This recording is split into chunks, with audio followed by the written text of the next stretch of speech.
Okay. Hi guys, welcome to the roast of Team PH. I'm your head coach. I'm your boy. I'm Dax, and I hear someone knocking outside. So this one's just gonna be a fun one. Okay, this one is gonna be what we're gonna do for fun. At the same time, we haven't really watched our match Are we streaming? properly. Yes, so no, my TOS, please. Thanks, Oh, we're team. streaming. We are streaming, guys. Hi, Daks. It's fun. Hi, fascinate fan. So what? We are good lang. We are downloading the World Cup client right now, but we do have the VOD available. So yeah, let's get into this. I know we started late The World Cup line. because it's gonna be good. We started late, that's for sure, because we are amazing guys. You know, we are kakaiba in terms of that. Since BlizzCon is a lot of fun. BlizzCon is a lot of fun. We got some hats, we got some shit, we got so many things that honestly, if you look here, that's pretty much all. Look at that bed. That bed, it's a BlizzCon merch bed. So it's been a great time. Hang, I posted about this page. You can share it some more if you want to.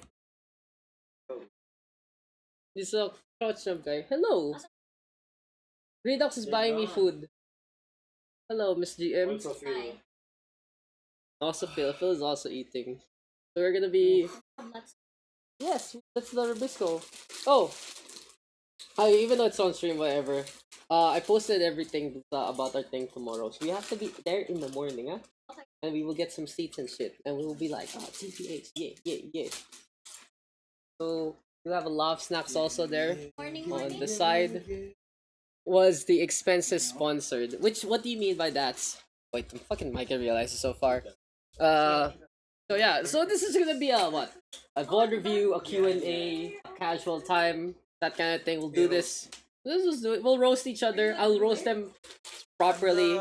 But expenses were covered by Bren Esports, by our primary sponsor, that which include transportation here and lodging. Of course, BlizzCon, Blizzard itself covers BlizzCon, the tickets and everything, and then merch is obviously us. Hello, this is our community lead. What do you do? Hi, fascinates. What's up, Ayako? The RR. Yes, all Yo, thanks to what's up, Brent Ayoko? Hello. all thanks to Brent Esports.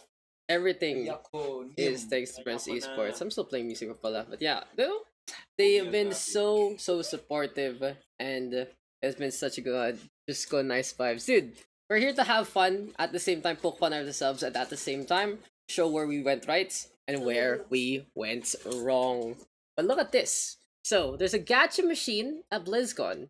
This is a sweet Overwatch credit token. There's been Hearthstone, I think there's Diablo, but this one's the best. Now, this is a token I'm gonna keep since we can use that for tournaments and stuff. We also got a cool panorama diner thing. But other, do we have anything to give away? We can talk about that later on. What else? What have you guys bought? What have you guys bought in BlizzCon? Show the cardigan. Oh, Jacket. yeah. World Cup jacket. The World Cup jacket, yeah, that's pretty cool. I mean, Vika can just show herself. She's just on the other side. We also have a lot of snacks there. There you go. And a cardigan. So what a messy room. So it's not really that messy, yeah. Honestly, we have fixed it up for the stream. The There's mess is in the room. This is like the food. We have so much food, guys. Look.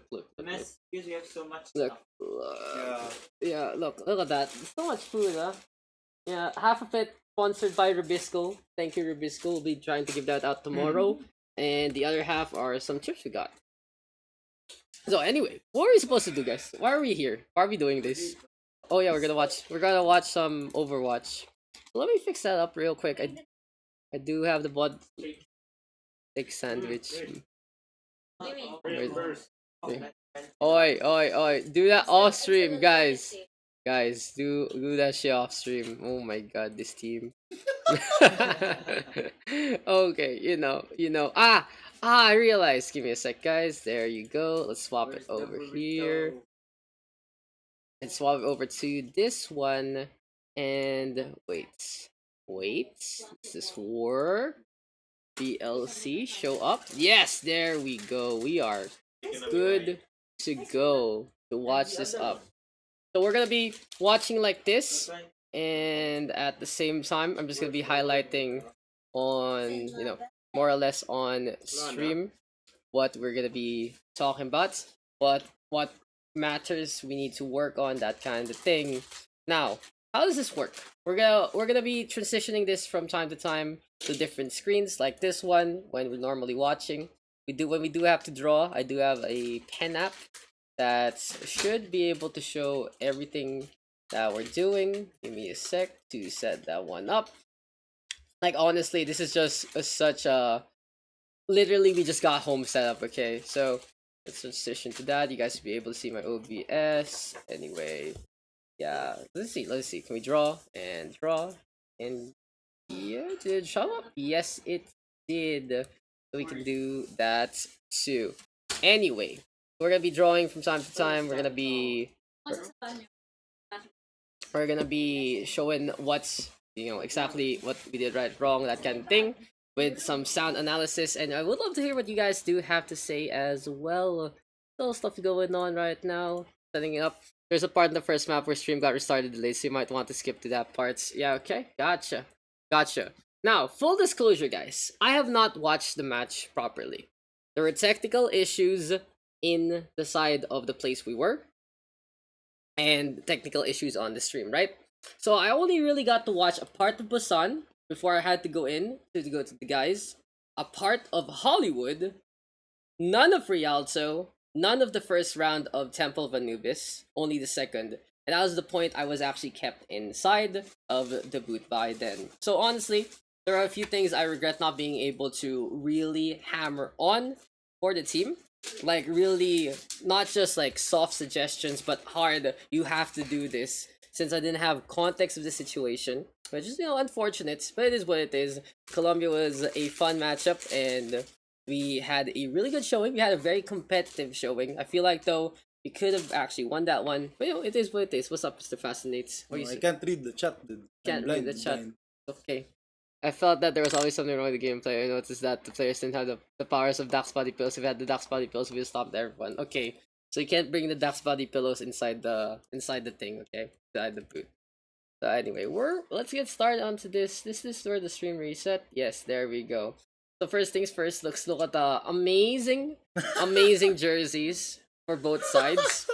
We are actually one team. Yeah, actually one team. It's like a civil war. Okay, it's reverse color. Oh yeah, you're right. It's reverse colors. Yeah. I told you they paired the color. Some people actually think that this means Philadelphia Fusion, not Philippines. So yeah, it's Ask Mr. Grant. It's a great one. I love it. Watch this one. Philly Fusion represent. Why is there no audio? Very weak. I can hear. First, so I played bad. Is it playing on the other audio? What the fuck? The camera nag-play. Okay. Audio. Dude, we are fixing things on the fly. Okay, so how great this is. Why is it playing like that, team? Who is this kid, Billy? What? How is that? Why is that playing that way? Give me a sec, guys. Audio should always go through. He's coming back home. He's walking home. Should be coming through something else, which is very weird. Anong nangyari? I don't know. Delayed? No. It's playing through either the desktop or the camera when it should just be on my end. So give me a sec. Let's fix this up. Oh, it died. OBS! Are you okay? I'm gonna send. Alright. Okay. It's okay. Honestly, it's fine. Since we are almost done downloading the World Cup viewer. Can you Yeah, dude, I'm downloading it right now. That's why. I'm big braining. It doesn't want to open. No, what did you do? Dude, it honestly. What did you do? We get to hear Jake praise the power of Billy, Jersey's hurt to look at. It really is painful. No, it just doesn't want to show. It really doesn't want to show. Oh no. Is it Scuff stream, guys? Scuff stream. turn this on off. Okay, we'll slowly do this. Turn off the pen. Turn it on. Say no to the crash report. You can do it, VOC. Oh, okay, the audio is still there on the outside, so whatever. Okay, it's fine. It's fine. Let's just talk about this, okay? Do you guys prefer I put a little background music behind this or not? Daks singing stream. No, Mika can sing for us. Okay, so here we go.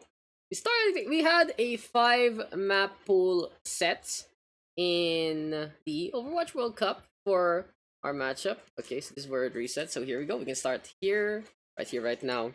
Pugs na raw, dude. I'll be hosting NA Pugs. Is that how it's gonna be? Let's go Pugs. Let's go Philam boys. I love Go this. Pugs, I will join you. I'll use. Yes. Oh, okay. Okay. So anyway, so we play Busan. We play Hollywood. We play Rialto. We play Anubis. Ilios. What the fuck? It just died again. Wait, what one? It just died again. Oh. Did someone say NA Pugs? Thanks for the host right there, Alex. Pugs na raw. Okay, we're almost gonna be done with the viewers. So anyway, so what do you guys think of that matchup anyway? Like, what can we do? What can we show? What else do we Wait, get? pwede ba kita to? ID? I mean, you know, yeah, it's like whatever. Come on, look. We got some sweet IDs right there. We have some grunts stuff.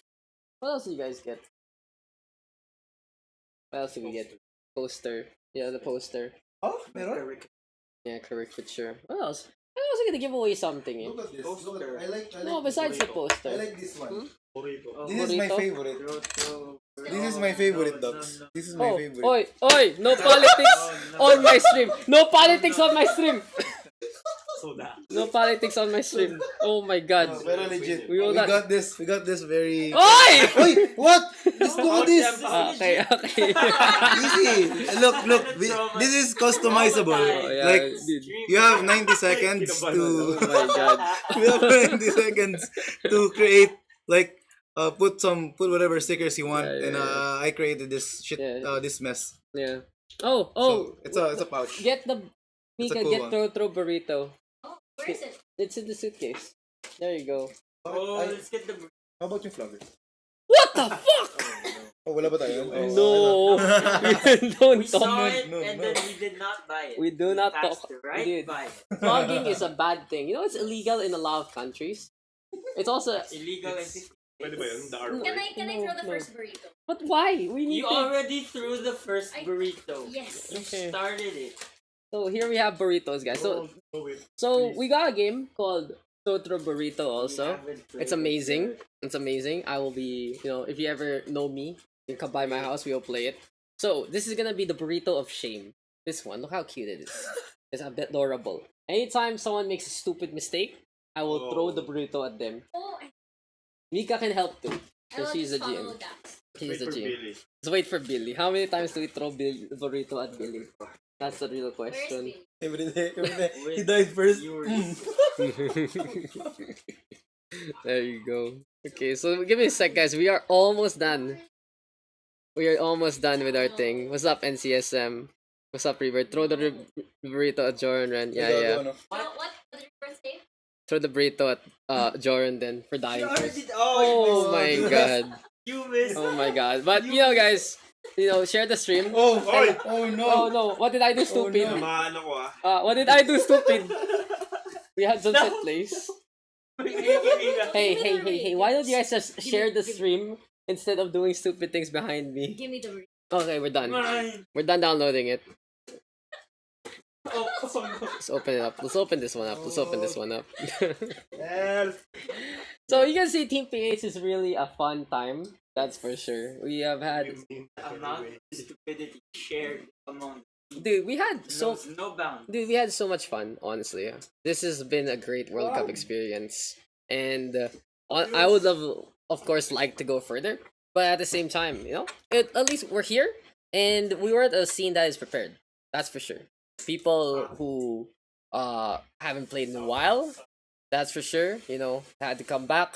People who really weren't just playing in a serious level, just casual thing, and also people who really just discovered the scene, this community, but do come from other sources. They don't really have the proper documentation. So we did the best with what we could get for the time of of all of this happening. And we took the opportunity. We showed up with the Filipino flag on the World Cup scene. We won a map, and I'm just happy that at least we're here. And At least we're not stumped. dude, we had a lot of fun, and where is it? Oh, there it is! I'm actually killing. I'm actually killing. It closed? No, it's not a full screen. Wait. I'm gonna swap it. Dude, I'm actually killing AF right now. Seeing that flag show up. Okay, there you go. Let's go, dude. Let's go, dude. Few games. Oh, look at that. 5 maps. What a competitive series, guys. Going all 5 maps. Gusto ko Temple of Anubis. No, we start from the start. No. We start from the start. Because I need to watch the flow. I really don't need to understand the flow of the game, okay? Colombia versus Poggers. Philippines, dude. The sound.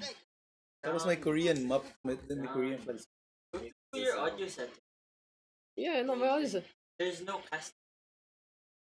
Wala si Jacob. Where's our Jake? Jake Rat is not there. Get ready to throw the burrito. Wait, needs to change some things.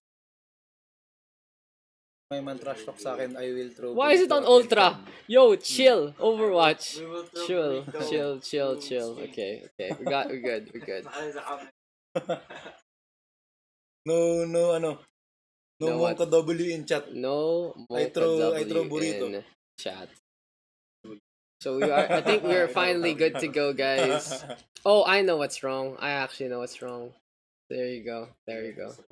Everything should be good to go now. We're good to go. Nawala yung Zumba nyo eh. Okay. So, Team of Philippines. Wait, what? Wait. Okay. Okay. We won! We won! Oh my god. Oh my god, why did not Oh my god.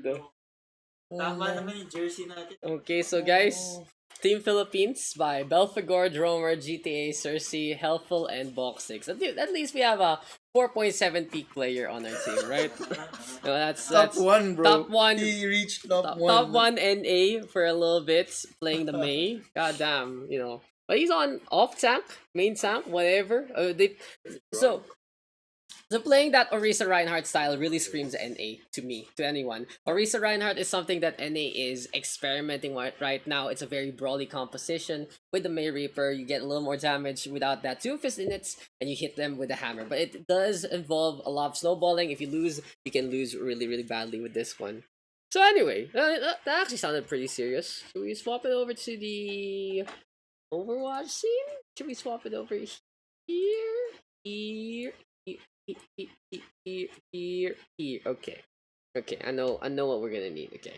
So anyway, start watching this one, and when we need to draw on anything, we'll be swapping over to the other screen. Let's get started, huh?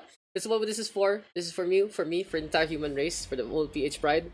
So if anyone either wants to hate us or love us or tell us something in between, kick them over here, because you guys can ask any questions, concerns, that kind of thing, and any suggestions, maybe to make the team better, make the team what could change, that kind of thing. What's for next year? So let's pretend that let's get rid of the the overlay does not want to disappear, but we are the red hand side. Okay, we are team red.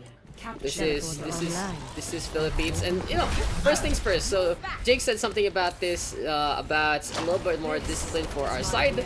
Getting that teleporter with that Symmetra, of course, allows us to teleport quicker, and the Reaper has his own teleport, so he can really keep up at it in the first place. Best teams though can keep the Reaper up on it. The Symmetra teleporter with Style Step into the speed boost. But still, anyway, fascinate, Redux, aiming for those first frags. So you can see we have played our bread and butter in these maps. We do love playing the Pharah with the Reaper and the Mei Reaper. Now, this becomes a problem later on into the series. We don't play Doomfist as much. It doesn't suit our playstyle. It didn't suit our roster in the first place. We were only decent at the Doomfist. We got better in playing against the Contrary instead. So, yep, Busan, we start things off strong. We set the tempo. It does get halted because it does have the barrage available. and we are trying to brawl in the fronts. But since they do swap it out a little bit to that D.Va, we are very surprised. D.Va, strong pick against the Pharah. So you would expect in this kind of matchup, right? You expect in this kind of matchup, oh, they swap the D.Va, they deal with their Pharah Mercy, nothing out of the ordinary. We're not thinking, oh, this is a D.Va one trick as of yet, that kind of thing. And overall, it is all good in the hood. Full screen game, yeah, okay, fine. Let's full screen the game out. Let's go, let's go. Let's swap it out to this one. Okay, give me a sec, guys. Give me a sec to fix it up then. Dude, Overwatch, huh? Over freaking watch. So fun. So fun for us. There you go. Ta-da. Okay, let's full screen the game like this. Anyway.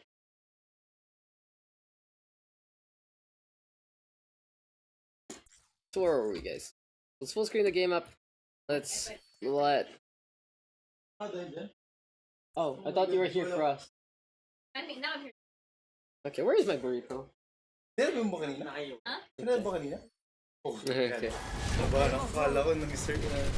Ito na yun. So anyway, we do have 4 ultimates now coming in as quote-unquote Team Colombia. We like playing into that building over there to try and keep the high ground, make sure that the Reaper is not waiting there at all. They are playing the main though, so we're not really focusing into that one. So let's just start things off.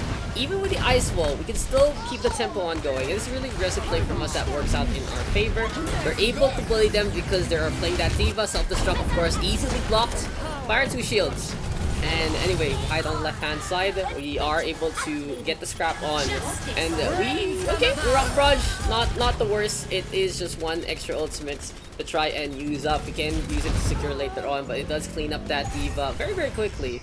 So it is what it is. So what is going on so far? We are more or less setting the tempo. We lost the points a while ago because of the D.Va. You can really see that Cersei plays a really good D.Va all throughout this series. He has some really good mechanical skill. We were surprised by right now, but by this point in thinking, like I said a while ago, D.Va counters the Fire Mercy, puts a little more pressure, especially with your own Fire Mercy on the fly. Sacrificing the ground to win the air is not a bad thing. Luxo does come, and we shut down the Fire out in the open. That's a very questionable ult from their side. Direct hits will come. The Blizzard though, we overextend a little bit into the alleyway, not really expecting that Blizzard, and we do get punished losing 2 accordingly. So something simple to note when you are playing against that mate, you need to make sure that if the Blizzard is up online, or in any case that it was running into the alleyway like that, you could have been punished by the ice wall at any time. You guys can comment or whatever, you know. It's just, I'm just actually really just watching into this and providing my own thinking out behind this. But anyway, we win the fights, no contest whatsoever. Team Philippines. Looking good at the start, huh? Looking really good at the start. Drummer was just too clutch in the latter half of the series. Yes and no. You can really see that he's clutch on the last half of the series. The May was really good, huh? Like I would have honestly, I did a little bit of scouting, and I honestly thought if they were gonna play the May, they'd put Cersei on DPS instead, because he got to that point. But Drummer was a really good May also. It goes to show, like they comment later on that no one played Doomfist, right? Because when you haven't made that good in the first place, then it works out in your favor. What's up, Mr. Phil? But anyway, teleporter for the team. Group up, we teleports, and then we try to go. Now, in maps like this in Sanctuary, realize this, guys, real quick. The spawn points and the door are not really as close as it is, so there is gonna be a delay for the Reaper. Now, in maps like this, then you're gonna have to only look for position. You cannot really get any picks so far without your DPS, especially if you're not playing that Doomfist. If you're playing the Doomfist, sure, you can look for a halt punch, you can look for a takedown there. But playing the Reaper instead with the Mei, we are gonna try to get in position. We have 3 shields technically with the Mei Ice Wall always ready to go. So that's what we do. We get onto the point first. We are setting the tone for where the fight wants to start. Callum in 2020 OWWC. If the map fits him and he's still playing the game, why not? But yeah, Ice Wall to try and separate. Now, this is a little questionable on our parts. So we go in to them. We go engage without our Reaper ready in position. We get Ice Walled instead. Surprise, surprise, with a Pharah in so. Now, we try to put the Ice Wall to block up, but we already lose Jaron to splash damage. So in these situations, like I said, you want setting the tempo instead of engaging. You don't want to fight yet, since you're playing a technical 5v6, but at least you're in the way of your opponents. You're gonna be able to fight where you want. That's why you still go for that sim, when you're playing that Reaper. You don't go for the sim though when you're playing something else. Reaper is one of those characters that has a teleport, right? So you can just push accordingly. Yeah, we lose one, and we do get the D-Mech with a little bit of focus fire. Shield play, not the worst. We're trying to shield dance. And with Redux coming on back, he's able to get in position to do that damage. Since the Ice Wall was gone already earlier on, the Reaper is able to just tear everything apart. Even though with the questionable engage, still though, might not be enough. But they do step off the point, so we are able to get that capture. They're playing Pharah and the Mercy again, so there isn't really going to be any ground point pressure whatsoever into this one. They are going to be trying to go for pokes instead, and with an easy first cap, we are able to set the tempo yet again. Tempo is a big thing. Burrito adjourned Prince, that was not his fault, okay? That was a team wrong, and I can't throw the burrito at everyone in one go. We're gonna do that for a really obvious one. So we go into the Cole, you see Fasted really low already, but we get a good top up with that Coalescence. Still though, unscouted with that Rocket Barrage. They didn't see the far coming their way, and with a speed boost like that, they have no way to protect ourselves. We use the Coalescence offensively, we get punished by a Rocket Barrage uncontested. Since we throw the shields in front, remember, Sigma has that 1 second shield cooldown now. It's not gonna be enough for us to reset it up. The only thing Grand can do is the Kinetic Grasp, and the far can obviously just flick away. So anyway, it is what it is. We went for the aggressive push, and it didn't work out in our favor. Still, we're playing May Reaper. It fits us a little more. We can still shield ourselves against Pharah, but in a situation like this, might be able to swap on over to the McCree. Now, why a McCree in this scenario? They are playing only the Diva. With this one, the DM cannot really be used to protect that Pharah. The Pharah as well with the Mercy will obviously be in trouble with the hit scan. Still though, it's not a bad composition to run, and especially since these are the compositions that are plan A. Now, you don't, as a pro team, you don't want to be just like, oh, you swap into this if we didn't practice it at all. And in that case, that's the McCree Reaper. Now, in contrast later on, where we should have swapped to a composition that we did practice, even though it didn't become our plan A, since it was part of the meta, which I will get into later on. It's a very distinct thing if your team is not comfortable in how to play it. When you swap into something, guys, when you swap into something, the whole dynamic of your team changes. You can't do the usual antics, pretend if you swap mate to McCree. We can't go for those ice wall things. We have to go for a slow mid-range push at the starts, and when we get enough damage done with the McCree, that's when we really go in. Reinhardt Force after was there, guys. Anyway, yeah, Pharah gets more value yet again, and we do struggle to try and fight that one. We're not doing anything against the Pharah. The Pharah gets so much value there from those rockets, already gets a barrage after using it in the previous fight. So we need a little more work in that shield play there. We are really gonna play that Mayor Reaper. Now again, the Sanctuary is an open map where you can play hit scan. Double sniper is key. Now, what does this mean for our team? You know, sometimes we're just lacking a little bit in that in-game knowledge to adjust on the fly. But if we still are confident in what we run, we can still go on. If we have 4 ultimates anyway, we're gonna come online to 6 by this point. We go for the Flux play, we get some Blizzard as well, Self-Destructo into the back, and it does get a huge hit. Now, it's a lot of ultimates though used up by Colombia. Look at that. 1, 2, 3, 4, 5. So ult economy goes in our favor, and that's a big thing to keep on. Basta when you throw burrito for everyone, swap overlays, of course. For the first burrito, it's Busan. No one's gonna get a burrito here in Busan.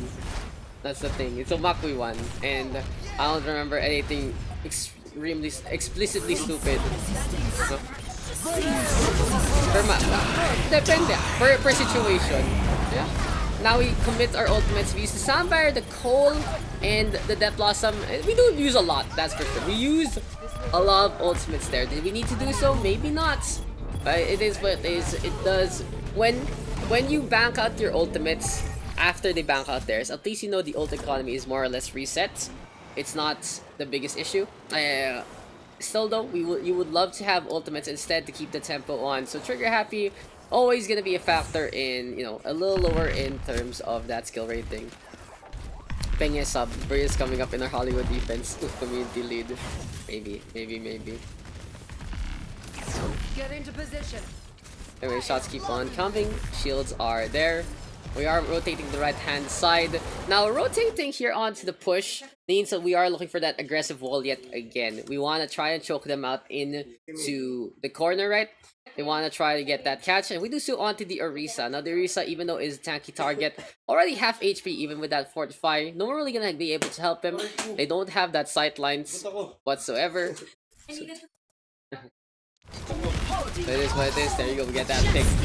Rock Barrage this time will get blocked. Very good from us. And this should be a fight we will win. The Sigma though always getting frozen is a big weakness. That's a big blizzard though into the front from us. And it's very smart from our side. So we hide the blizzard here as they transition. It is a circle radius kind of thing. So it does freeze them on the other side of the wall. It really works out in our favor there. And now we are getting some staggers as well. They even respawn the Orisa. So that's going to be a res not available anytime soon. We get the D-Mech, which is absolutely huge. Makes the Diva not even be a hero. And now we push on now to want to play aggressively. So honestly, Team PH firing on all cylinders into this map after backing on out. We do retreat to try and catch out that Lucio. Something we should be doing later on into the game. But that is a decision that you can do accordingly. Now, we are in a 99-99 situation. So our first target must be the player that will contest. We cannot give the point to them for free because they might actually win the map because of that. So we get the pick up onto Lucio. No more tempo being set. We will be forced to kill everyone in order. They even pop that blizzard. They get the freeze yet again onto our Sigma Soundbarrier. Though on point before the freeze. Really clutch here. Our shield is still up and we get a little bit of a reset there. Protect ourselves from the self-destruct. So we win out this fight already with the second pick. We didn't win the fight by the pick of the Lucio. When we got the contest against the May, even though Colombia wins! But Philippines wins the series indeed. So yeah, that was game 1. It was a very good game. I was very happy we won the map. We finally got a score on the board in the World Cup. That's for sure. We have done it, team. Let me just reset the game real quick. Yeah. It was a solid effort. Give me autograph of Jake. I give sub to the one who gives me. Where's the Jake autograph cap? Why? Okay. Selling. This is selling. Show your jersey. Show your jersey. Hi Daks, what's up you? But mod me or give me sub. We gonna sige, let's mod Yumi. Mod Yumi plays. Of course. Please. There you go. Give sword to Yumi. Oh, so why is Mickey Mouse on the wall? Because he is. He's great. Okay. So anyway, let's go again into map number 2. So we finally won a map at the Grand. How does it feel to win a map in the World Cup stage? Hey, you Oh, we gotta lost. believe. We lost. Thanks for the follow there, Yureichi. Who's your bet on winning? No berating Philippines, no, dude. South Korea. I still believe in South Korea, even though they didn't have scrims and they didn't have. There's not really their best meta. But if you want to be a betting man, you might want to put your money on the US. Honestly, they are very, very strong, especially with San Francisco winning out recently. Thanks for the follow. Poor Asian boy, what a great name. Poor Asian boy. But yeah, US is really strong. If you want a really sleeper pick, Netherlands has proven that they are worthy of their seed and more. They were literally at the cusp of top 10. They were top 11, so well done to them. Denmark, such a wild card as well. But you know, US. I'm betting for China. China. I don't know, man. China. They get a perfect stage. I'm not really too much of a believer of China though. They are very strong at dive, and dive isn't the most meta right now. But maybe I can be wrong. I would say US is my bet for that. Netherlands to go for the dream run just like UK did before. And then it might be US versus China, right?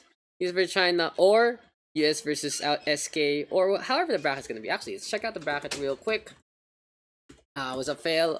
What's going on? Camille broke after buying a lot of Adidas. She did a lot. Okay. Why is Mickey Mouse on the wall? I forgot to answer that one because our hotel sells Disneyland tickets. And apparently, that's the way it's going. I'm buying for China. I think PH can beat Canada. Dude, Canada underperformed so much. That's so unfortunate.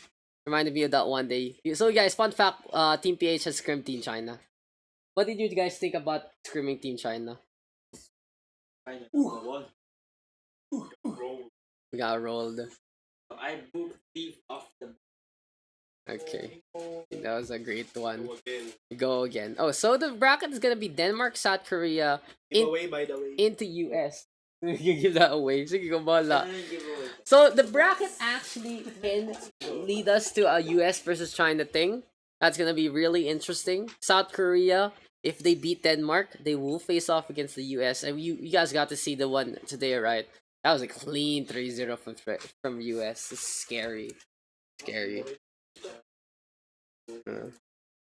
How was they didn't have XCC in the first game, so they're really weaker. That one too. But besides that, they still didn't, they still didn't perform as well.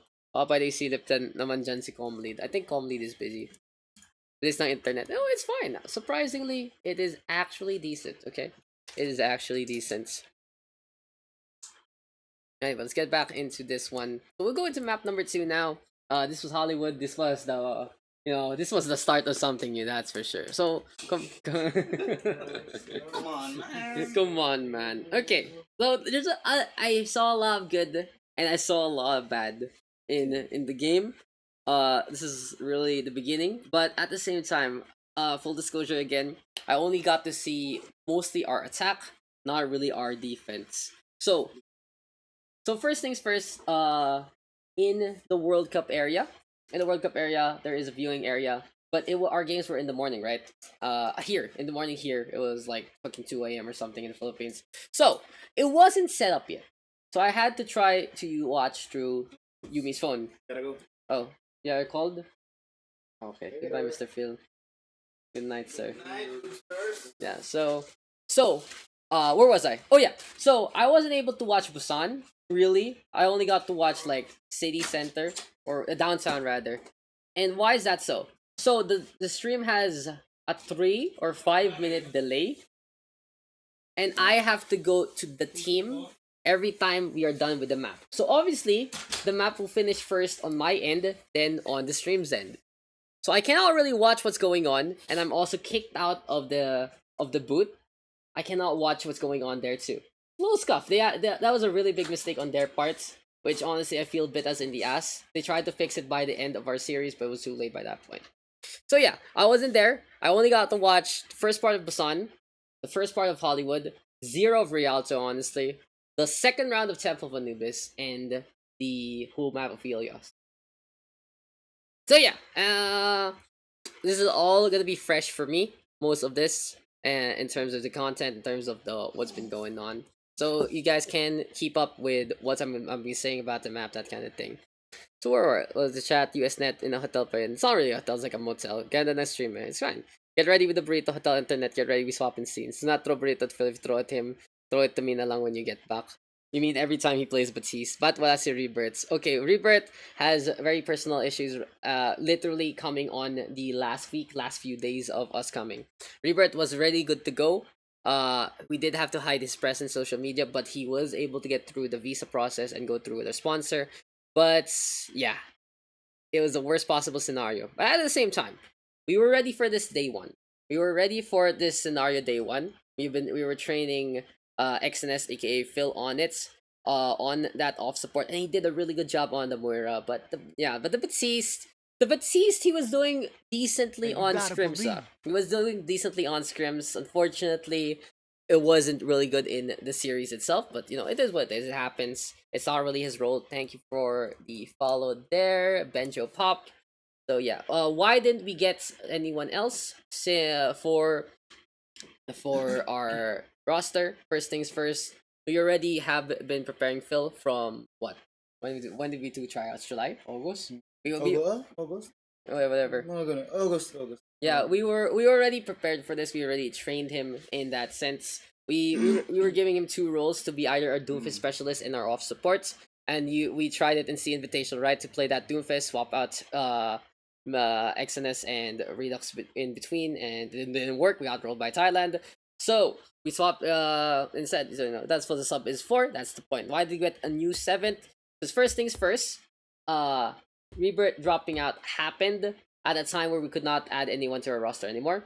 Second, I personally feel that no one is gonna be ready enough to really add on to our roster within the top 12 pool, especially in that support line.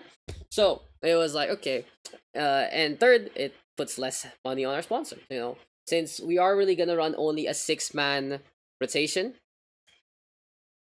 We only run a 6-man rotation anyway. Even if we got a 7th, we won't really play him. That's the honest truth. It's not gonna happen. We have been scrimming like this since the start. We are really prepared for this scenario, that kind of thing. So it is what it is. There's no points in getting a 7th, especially if we're just gonna be spending more of Brent's money just for willy-nilly, right? So yeah, that's what happened there. Anyway, let's go into the game. Where is my thing? Is this the thing? Okay, this time, finally. So in the map, we don't actually win. We are gonna have the proper names. So we start things off on the attack. Now, the losing side obviously picks what side we're gonna go on. And usually, it really depends on what you're comfortable with. So we start things off on the attack. We are going to be playing that Far Reaper yet again. And this is actually the first time we're going to see one of our set plays into the game. So turn on the spectate overlay here might actually help us out in this scenario. Now, surprising again. This time, This time, pay attention. They are playing the Diva. And this is when you realize as a team that, oh, they really are just playing that Diva, aren't they? Like, for sure. Because on Busan, we surprised them with Pharah. They started things off with like Orisa Ryan, and then we went into that Diva or something like that, or they were highlighting it or whatever. So they play that Pharah Diva against a Farmer. So, okay, that's normal. Then they still played Diva on the second map when we played Ground. It's like, okay, I think they were expecting Pharah, but it didn't change, so whatever. And again, I didn't get to see Sanctuary, right? So they played Diva this time. I'm just like, why? What is this Diva for? What is this actually gonna do? Does it do a hell lot? Yes and no, honestly. The Diva does do a lot on paper and on the scoreboard, that kind of thing. And it was mostly on our side not being able to capitalize that. But anyway, let's go into this one. We don't see the Philippines wins at all. I know, right? This year's World Cup is really bad preparation. It was a lot of bad things, but at least we're here. Okay. Attackers incoming. Hey, everyone, stuff is up. So anyway, so in our rotation here for Pharah and Reaper, we like to start things off on Pharah Reaper here in Hollywood. So our rotations are gonna be twofold. Okay, now we are gonna swap the overlay one more time, guys. You are gonna see OBS really quickly, and then yeah. So this time, where's my pen? Our plan here is to.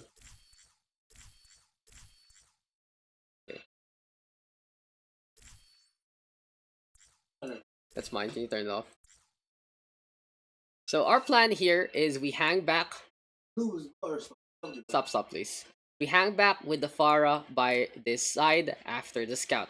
Now, why do we hang back? It's because the Bastion sightlines are gonna be into this AOE. Our Pharah will immediately get torn apart trying to transition, and anyone else in that AOE will get taken down at any points in time. Now, we also notice that they are playing their own Pharah as well, and that is a big deal.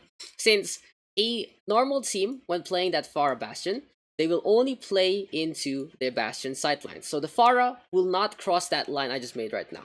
The Pharah will not chase. They are on the defense anyway. They are gonna try to play that long distance game, and they will try to bait out our own Pharah to actually push into forward, and that will be our demise right there. So more or less, the optimal spot for their Pharah to play on will be by this area. Here on the back, just to keep sightlines here, as well as into here, to keep the pressure on, and to also fight their enemy Pharah. So in this case, our rotation involves staying here and going this way. Why? Going here on the left-hand side forces the Pharah to go on back instead. allows the 50-50 duel to be actually even. Now we are close enough to fight our Pharah, will not be pushing into the Bastion. It will be okay. And especially if they are playing here up on top, the difference in terms of that rooftop to second floor compared to rooftop to floor allows our Pharah more space to be safe. That's how our rotation does go in this instance. The Pharah is completely safe, provided that they are playing Orisa and Sigma. But herein lies the fact that the D.Va is out into this game. You know, we're exposing some secret shots right now. We are done anyway, that kind of thing. We are finite. Nakita niyo na yung signed jersey. Grandis also. Oh, not yet. But dude, I'm exposing secret shots on stream. Okay. Our Players. Streamers. Emo. yeah. I have one too. Nandun si Aspen. Yeah, Aspen's there. Okay. Anyway, guys, where were we?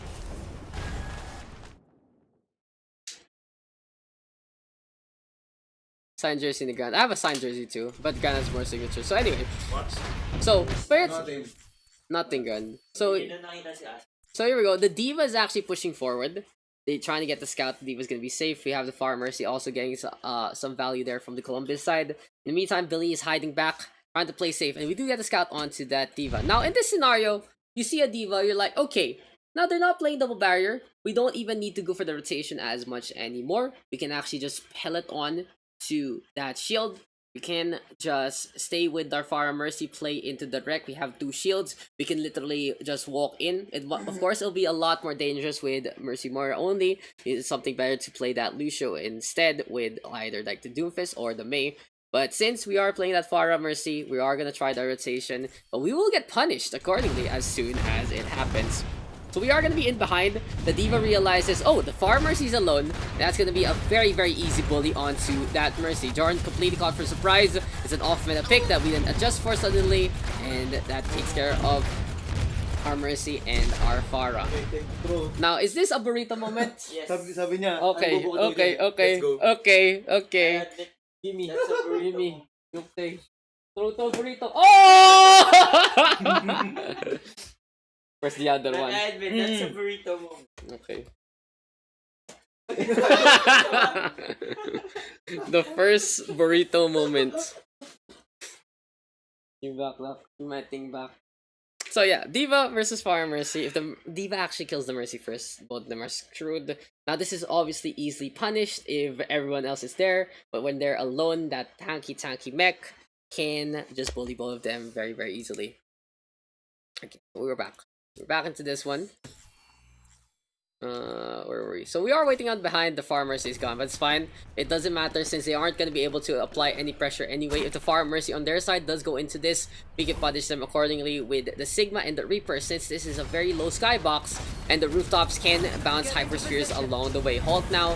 Look to punish that Far Mercy. And look at that rotation from our side. So since we know the Bastion is going to try to play that sight lines, we do keep on up. We put the barrier out in front and there is no CC on their parts. Now notice that Redux has been able to literally be part of the enemy team right there because he shadow stepped earlier. Now the shadow step from this point by the garbage can all the way here is completely safe. Very easy to get there, very easy to get on back into the behind.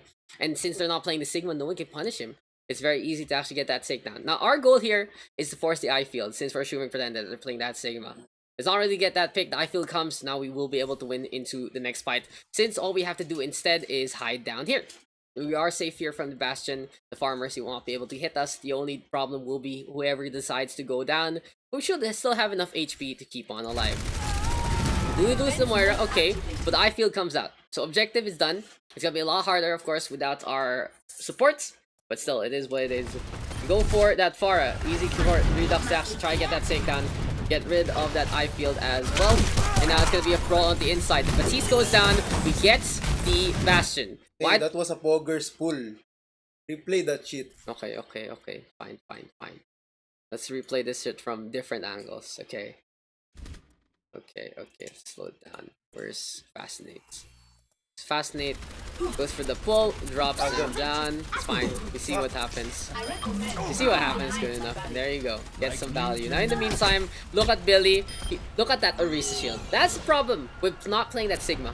Now they cannot protect their Bastion from the other side. Drummer doesn't move. Especially dapat, ano no, we prepared that against Sigma Orisa pa. And then them playing Diva made it easier for Diva, for Rains from above. just bully them. So, you know, this is where meta strats really do shine, especially against off meta. When you make that adjustment accordingly, we see the opportunity to get rid of that Bastion, and that is the show. My will made real. Pwede na Genji. He is a Genji, man. He is a Genji. Yeah, big time back for us. 4:45 on the clock. We're able to see on the inside. You can just buy chocolate at the airport at duty free. Watch from afar. Mahal ba dun? Okay. So now into the second point we go. We still stay on with the Far Reaper. It's still strong in Westworld. They are going to be playing that Bastion, and this is a really good spot by them to actually play on. Haystack is a fun spot to actually get enough distance away from everyone, but at the same time be effective enough to get bullets down. Look at that sightlines here for the Bastion. It's going to be pretty close there, protected by the Orisa, as well as having an escape route. Now, why do you want to play that Hay on the low ground is because you can go here on the right-hand side. Why don't you play Rooftop? The problem with Rooftop is it takes a while to get up top with the elevator, and if they're playing the Mei, they can just ice wall you up, and the eye field will not touch you.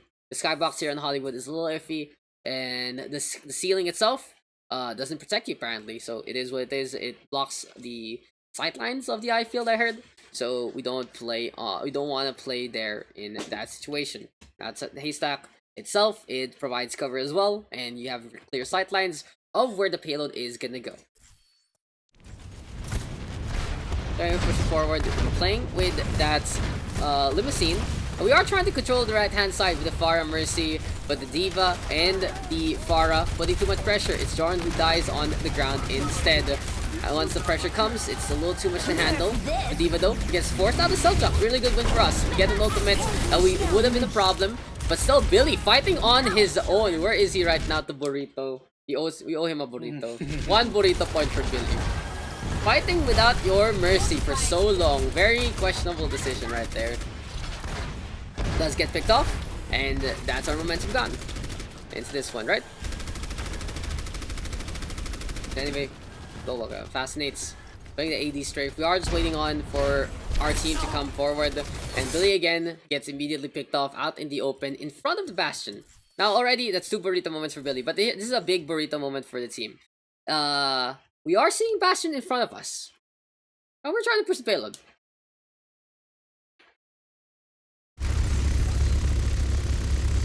Yes? Yes! Yes!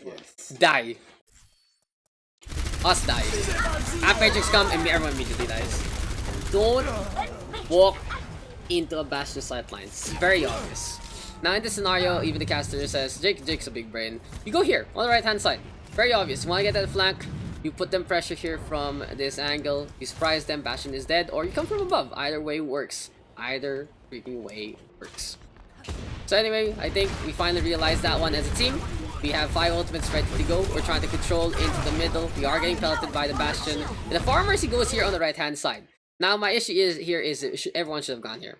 Where the Far Mercy comes, this is where they all should have come from. In the first place, we'll be completely safe from the Bastion. Billy though wants to get that off angle, sure, but at the same time, what? Blame Billy. Blame Billy. Always. Even though he was getting a lot of praise from the caster. Well, to be fair, you know, it is what it is.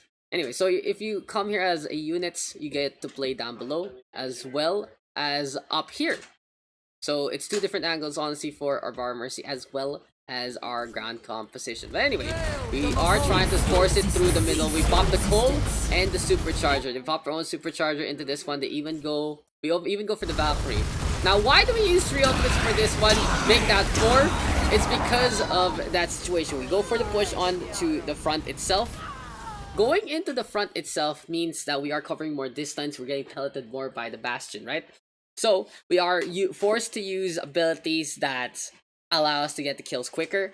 So that's why we end up using that many ultimates. Again, if we went for the flank instead, the moment we are able to station in on the inside here, like the moment we get inside here, we can go 3, 2, 1 and play Kinetic Grasp with the Fortify with just a Death Blossom, and we can win the fight out. Just 1, 2 ultimates, already very efficient. But it is what it is.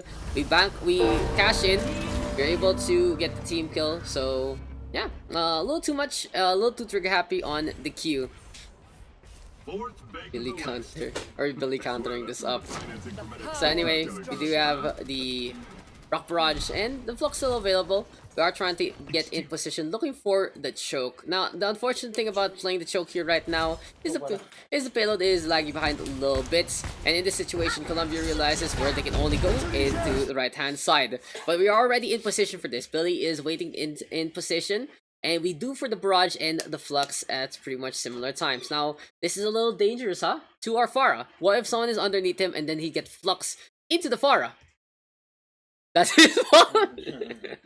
That is his fault, apparently. But sure, we're both going for a barrage play and a flux play. You don't really want to do both at the same time. Instead, you want to take the attention on the ground, rock them, and let the barrage rain, or you go for the flux and get some direct hits with that Pharah instead. But sure, both happens, and we get a good halt. Still though, Billy will die. Trigger happy on that Q.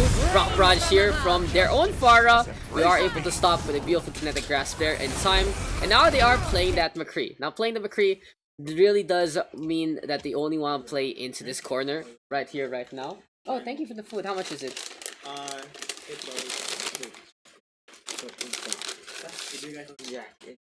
Yes, sir. So Redux is here, guys. Redux is here, guys, and he has got me food. And there's our community lead right there, right then. Look at her. Yeah, thank you, Mr. Redux, for the jack in a box. But we need Billy. No, you stay here. If you're when you're done fixing up, stay here. Powering down as fuel, yes, sir. Yes, sir. So anyway, where were we, guys? Parang nag-makeup si Miss Community Lead. Nag-makeup ka ba? Sino nagsabi? It's a rebirth. Ah. Rebirth, syempre. That's my rebirth right there. So anyway, where were we? So yeah, they're trying to be McCree play that distance. We get some resurrections, and finally the McCree comes out at the last moment. Playing that McCree at this point in time out of nowhere is, not gonna get much done, since we already went for the choke. Good aggression on our parts. Even though we used up all our ultimates for the point itself, then it is what it is.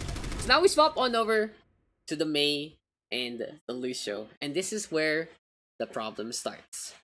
Now, again, Team PH on our side, really, we like playing Mei Reaper over Doomfist Reaper. Okay? We love playing Mei Reaper, and in this situation, sure, Mei versus Mei is fine, Mei versus Diva is still fine, okay? It still works. The problem, though, with Mei Reaper is it really becomes the Reaper's job to do the damage that needs to be done. Now, what happens instead is the Diva is able to get those clutch DMs from time to time, and this is where mechanical skill comes into play instead. When you're playing against a team that plays comfort over meta, you have to be able to still exploit those situations. Now, our compositions are meta, sure, but they aren't. It's becoming really apparent that it is the meta now. Our composition, sure, but in this situation, we were preparing for it to be anti-meta. It's meta in the sense that it is a tier below the real meta, but since we're better at playing it, we are going to be able to bridge the gap instead of playing our own like Doomfist. So they're playing that Diva still. You know what hero is really good against Diva, right? It's going to be that Doomfist. So anyway, this is what it is. I know this is a generation, and we talk about it a little later on into Rialto, so sure, let's go work into that. But still, okay, we go into Mei Reaper. That's fine. This is our plan. We want to go for that swap. Good discipline on our side to turn this into this one. Can I get a jersey signed by Rebirth? Why get a jersey signed myself? I wasn't there because the team wouldn't be there without you. Of course. Get Rebirth to do that. Haha. Rebirth! We miss you, buddy. Yeah, anyway, here we go with the shields. We're trying to push forward, making sure that they aren't on that high ground. And now into the corner we play. Still though, Ice Wall comes and we lose Billy immediately. Now with a swap like that, means our ult economy is more or less resets. We only have that one ultimate anyway. We weren't able to get much done earlier on. Now that was a problem basically on how we attack second point. Here, we use too much. And here we use like the flux when we really don't want to with the barrage. The play here for us is to go for that barrage play since we are going to be swapping that far outs anyway. And then if we do have the flux available, we can snowball here into the corner. Now we are going to be into an even fight in situation. Instead, we did that to the coalescence, but it's too late to do anything. We lost our May already, but we're still going to go for it. Pop the self-destruct instead. There's the freeze onto the Orisa. That is a huge freeze there for Team Colombia. The Orisa just being out in the open like that after setting up the shield with self-destruct in front. That's a big no-no right there, and we are forced to reset. So our momentum is on for the map, and this is really where why ult economy is such an important factor in Overwatch. Okay, we could have been able to snowball here if we only had a set of ultimates that we could use immediately, but since we didn't, it is what it is. And we lose Billy again. That's twice he died in a row.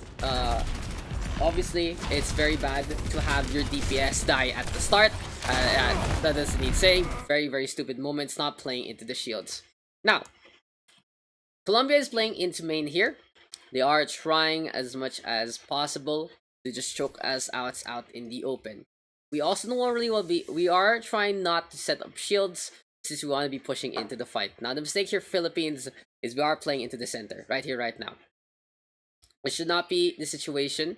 We should be going either on the left-hand side or the right-hand side instead. Even better if we go to the left. It's closer to our point. Why? Either way, if we go through main... How are you watching? Yeah, either way, if we go through main or if we go through left, the ice wall will do the exact same thing if it separates us. It doesn't matter where or when. If we go through main though, a lot of damage is going to come our way. It's a lot more open. Compared to going into the side, that we are going to be able to just like pop the Orisa shield into the corner and try to break through the ice wall and we'll be fine. So a little bit of a iffy decision there in terms on to the ground. But sure, we'll play into the main yet again. We're trying to go for the fight. See, no shields really set up. Still, the Orisa comes. Look how quick it cracks though. It's very quickly cracked because everyone is just watching over that. And we lose another one splash damage. And in these situations, you have to, the team has to call the adjustment right there, right then. Anyway, Colombia overextends. That is a very obvious overextender for Colombia. Grand gets the flux in time, we are able to punish, and we are able to win. You know, this whole matchup, guys, this whole matchup is pretty even. And I will honestly say, we could have been favored if we were able to play it right from time to time. Like, we could have been, this was very winnable on our part as well. So, I'm just happy that we put up a really good fight anyway. So, yo.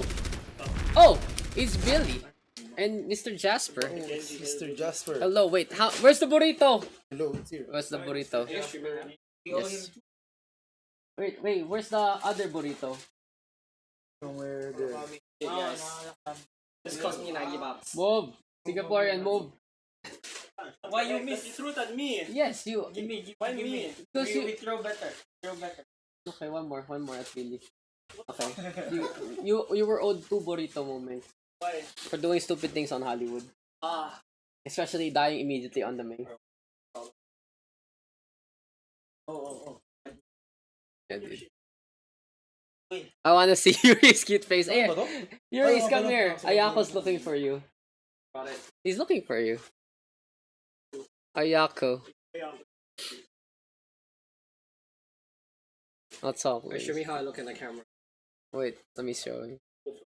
There you go. I'm wearing like a S-size What's female happening? jacket. Bro, Yes, this is like $90. bro, show the real. Where's the real jacket? Dude, he didn't bring it. Oh, what happened, guys? What happened? happened? What happened? What happened? happened? What Oh, is this spice? Is this juice? Hey, Yuri, I have a question way. for you. What? How much playtime did you get? Oh, I've got a 100% win rate against South Korea, alright, guys? Because I haven't played against them. It's not a winner. 0%. Alright, 0% lose rate, No, 0% no, no. win rate, alright? Infinite. even. Infinites. Yeah, I'm infinite, I'm Infinite infinite. KD. Okay, tune in. Tune in next time for some more Team Singapore drama. Quote unquote. Nah, it's not. That's we're Team Philippines, guys. Team Philippines. Remember that. What's been going on? What's in Philippines drama then? We have drama? Wait, is that drama? What drama? We have drama. Yeah, we have drama. Like what? After Like what? 2 hours, Rebirth's So much World of people. China. No, I mean, we already discussed that. We can discuss that like. No, I mean, no, I already discussed it anyway, but Where's not the- where's the chat? personal details. The chat's just up there. But it's a fucking white background. What do you expect? What? It's a white background behind us, Yeah. and it's white text. So how Just will we white see it? text. You know, Oh, there, I it see shows up if because your face is there. Oh, stay there, stay there. Why? Billy, you are the chat box now. Okay, I am the chat box. Good job Boom. today. There you go. Perfect. Stay there. Stay there. Oh. You're the chat box. Burritos. Good job. Okay, wait. Let's read the chat real quick. Huh? Let's shoot Team PH ball. What's up, Volley? I don't know. Dragon How the many jersey. people are watching? Oh no, a bunch. Like 50? 10, 15, 20. I 15, get- 10 to 15 Can I get maybe. an OBF in chat? OBF one big Can fight. I get an OBF in chat? Dude, what happened to Eurus' lips is because of our it's really cold nowadays. It's really cold. Hot Cheetos also good. Did someone ask me what happened to my lips? Okay. Yeah, I was asking. Good job, guys. So thank you, I thank got you, chapped Gibbs. lips. That's why. I don't know who's the guy with the earring. I'm not good with faces. The guy with the earring is Redux.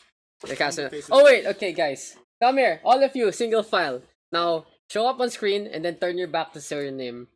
Oh Okay. shit, oh, is this the part where like, I go? Okay. Where's your name, bro? That's Redux. Okay. You, Joran, you're next. Come on, Redux, you move a little bit. Joran, there you go. That's Joran right there. Okay, fascinate. Go, Mr. Japanize. See this? Turn around. Turn around. Turn around. Ayun niyo yung hat. Who else? Where's Billy? Billy. Whatever, what? Show your face, then turn Yo. around. Billy. Grand, you last. This. Grandado. Show your Is that face. your face? That's not your face. Nice face. This is the Get face. down. Get That's down. the face. And you turn around. Oh, Oh, Grand no. Risotto. Where's Long ass name. XNS? He was called to duty. That's no, for sure. Grand. Again, things are happening to Mr. XNS right now, what we cannot disclose, but they had to go basically. Grand, my boy, Grand is model quality, guys. You don't need a jersey like that. We are really trying to get. The problem with the jersey right now is our supplier bailed on us before the end, before we were able to go. So we had to obviously focus this on more. So we'll try to get those done. Fashion show. What's up, Claire? Play hey, Grand. Oh, rip. So we're gonna be able to get those done, you know, especially as a commemorative item. So anyway, we were doing Overwatch, right? That was something we were doing. We're in Hollywood, right? Yeah, okay. The Billy throwing scene wasn't shown. It's okay. You'll see some more Billy You didn't throwing get that later. yours? There's more to come. The team of, Hey, if you're gonna talk, not too loud. It's okay. Sponsor us, Timo. T-Mobile. Someone's getting called, by the way. So anyway, we have a minute 24. We punished the overextend to be able to get this push, and we do get a good distance now, and we immediately get a D-Mech on to that Diva. But out of nowhere, Drummer is literally like Batman. He shows up from top. They are able to reset into a good spot, and this is actually a pretty decent icefall coming from them. Since we are trying to commit with the speed boost in, we are trying to go for that push, especially with the Reaper out in front. The problem right now is the Blizzard does come up into a central point where we really want to retreat. So look at that. Fascinate literally walks into that one. Redux though, gonna go for the Death Blossom in a situation where we're not set up in. We lose Joran immediately. Like that, the Blizzard doesn't get too much as well. And it becomes a very scrappy fight instead. Now, how did this go wrong for us? With some of the team moving back and the 2 DPS moving forward, that means there's no one protecting that DPS to actually keep them alive in that sense. So Billy and Redux are not able to use up their ultimates as potently as it should be. It's not as effective as it could be, and you can see those are errors that really happen in these in this matchup. That's for sure. So it requires a lot more discipline. But anyway, now we go for a push again. The main Reaper is there. We do get a quick freeze onto the Diva. I'm glad we are able to punish those as much as possible. But at the same time, if we are forced to raid form like this with Redux, that means we're not really doing damage against her in the first place. And we go for a push. We trying to get on the outside, firing. Thunder Shock comes into the air, and that's a big one. Hits Joran, but the shield isn't enough. They do get a number of ultimates from them though, so still it's not the worst situation. We neutered ourselves in ult economy on that second point, and we are paying the price for it. Perfect ice wall there to actually block us out. Our retreats not gonna be enough anyhow effective. Now in this situation, we need to go for a touch comp instead. Go for that Wrecking Ball and that Tracer, but this really puts a big dent into our plans because we want to be able to set on up. We still have a Flux though. It's gonna be very anyhow effective if they do group up, but we lose Redux immediately. How'd that happen? Bonk. How'd that happen? Play it back. Okay. Kanina ba nagpapakita? Okay, let's go back to Redux. How does he immediately die? Oh, I remember this. Okay, so let's watch this. Redux asking. The Redux goes in front. Raid form to get away from the main. It's okay, okay. That's See that? it was a very big Pepega. Wait. How'd that even happen? I'm usually not that dumb. Are you sure? Yeah? Are you sure? So yeah, where were we? So Redux dies, walks into the Orisa and just dies. So Orisa does too, and we already lose the fight here, that's for sure. Because our whole plan right now involved the Sigma getting the Flux, and as soon as they go down, the Death Blossom comes from the Reaper. He's at 93% right now. That means that ultimate will go online into that fight. Coalescence comes as well, but since our win condition is gone and this is a fight we need to win, we pretty much lose into this round. Okay. Yeah, this cleanup. It's like nothing can be done by this point. There's no way we can win that fight. The moment Redux died there, that was the show. That was the ending of our Hollywood attack. Death Blossom. Yep, that's not gonna do anything for you. That's a show and a half. It's not really your bad. The part is very bad. Score. Okay, have a good one, Phil. We also get SG comments of the VOD review. Where's Yuri's? There you are. Hi, Daks. You know he's just here. He's just here. He is just here, guys. What about the NA Flux? Oh, the best Flux. We'll see that later, guys. We'll see that one later. The NA Flux. So now, by this point in time, we should realize that they are playing that Diva and that Mei as much as possible. It's something that they are not swapping out.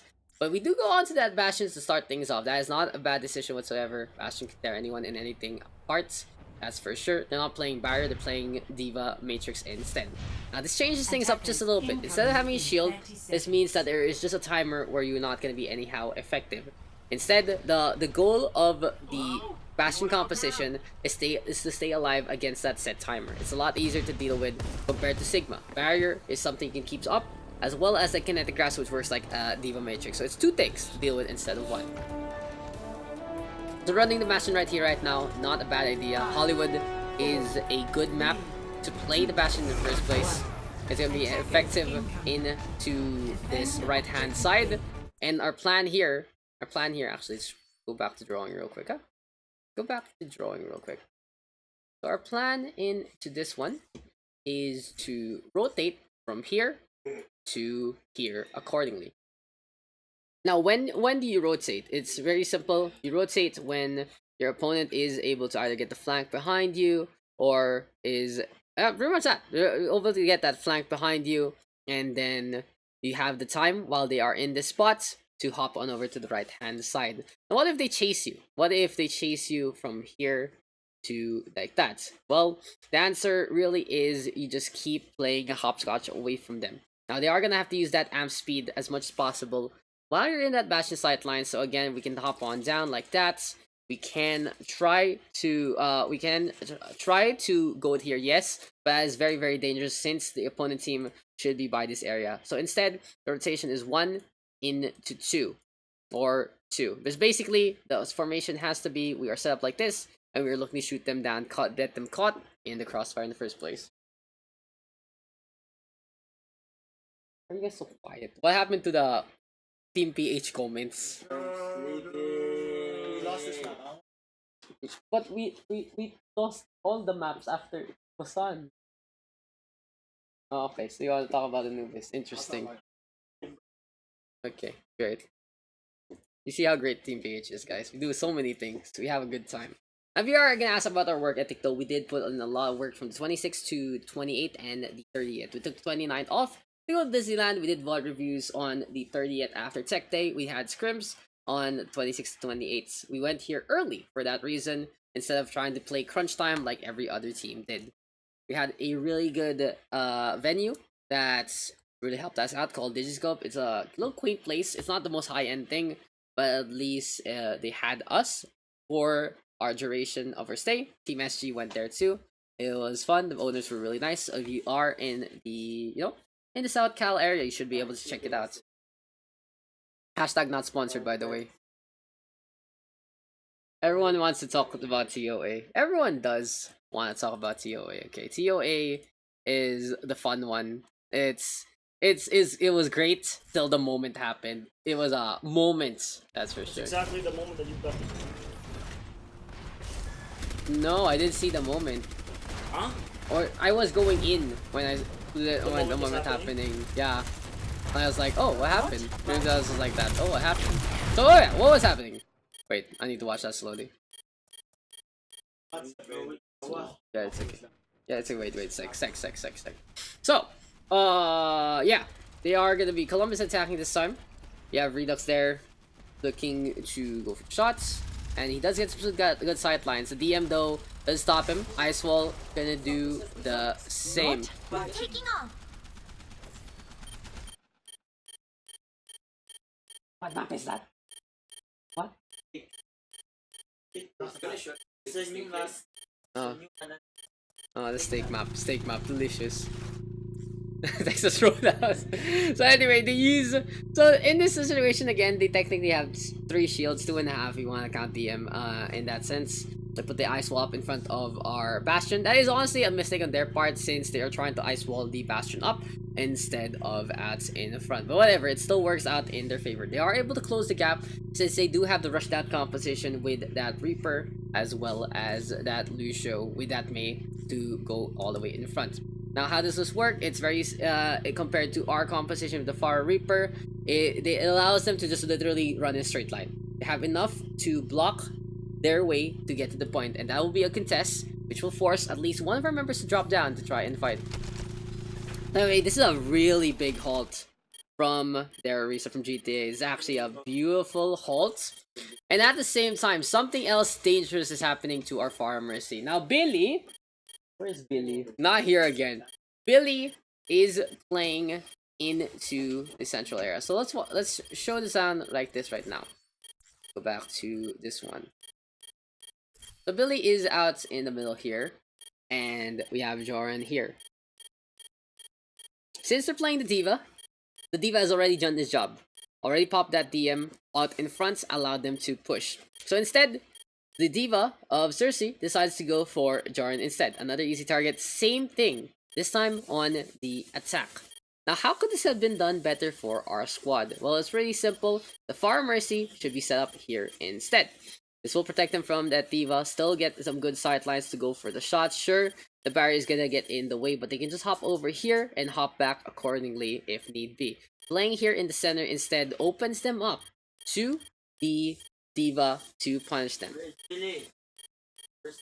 Now why is this this is okay in situations, especially on that Sigma, since they are gonna be focusing forward instead of behind. But in this scenario, again, playing the D.Va, and these needs to be micro adjustments done by the players themselves. It's not about, this is not about the plan. This is not about what you can do in between maps by this point.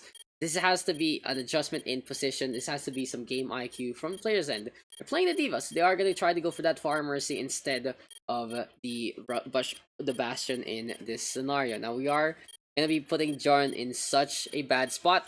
He's in really low HP. And this is only an opening you really want to take if you do have that Rocket Barrage available, since you are going to be very decisive when you make it rain. Like this out in the open at this point, while you do get free hits, sure, it's not going to be as safe as and sound as it should be for both the DPS and the support. Yeah, anyway, let's go back.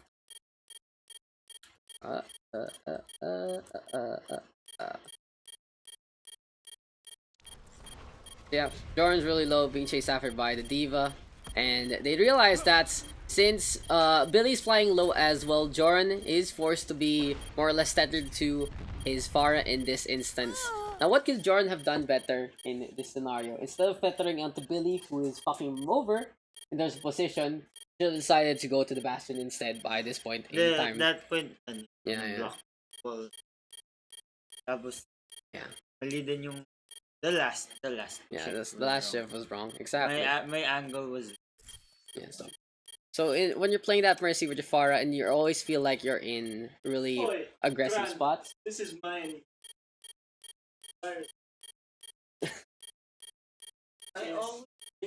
What is this? Domestic warfare.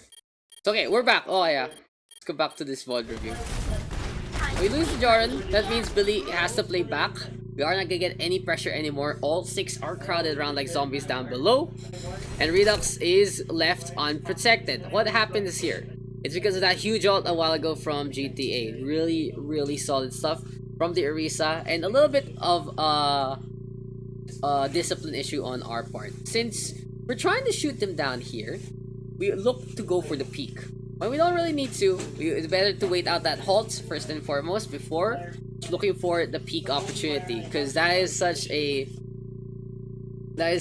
dangerous thing to happen. Anyway, there you go. The freeze comes onto Redux, but this is a good eye field here from XNS, from Mr. Phil. He's able to protect the Bastion for the time being, but unfortunately, especially with the batch notes, the batch changes, the Bastion, the Immortality field for the Batiste is not as tanky as it used to be. So there you go. We get the Redux dies as soon as the eye field drops. The Orisa and the Sigma yet again getting pooped around, and that is just a decisive play there from Colombia. So what are the factors there? The Pharah Mercy, especially the Mercy getting picked off due to its positioning, and the rashness that actually peeked through into the corner leads to our demise. Not surprised whatsoever. Okay. Okay, I found it though.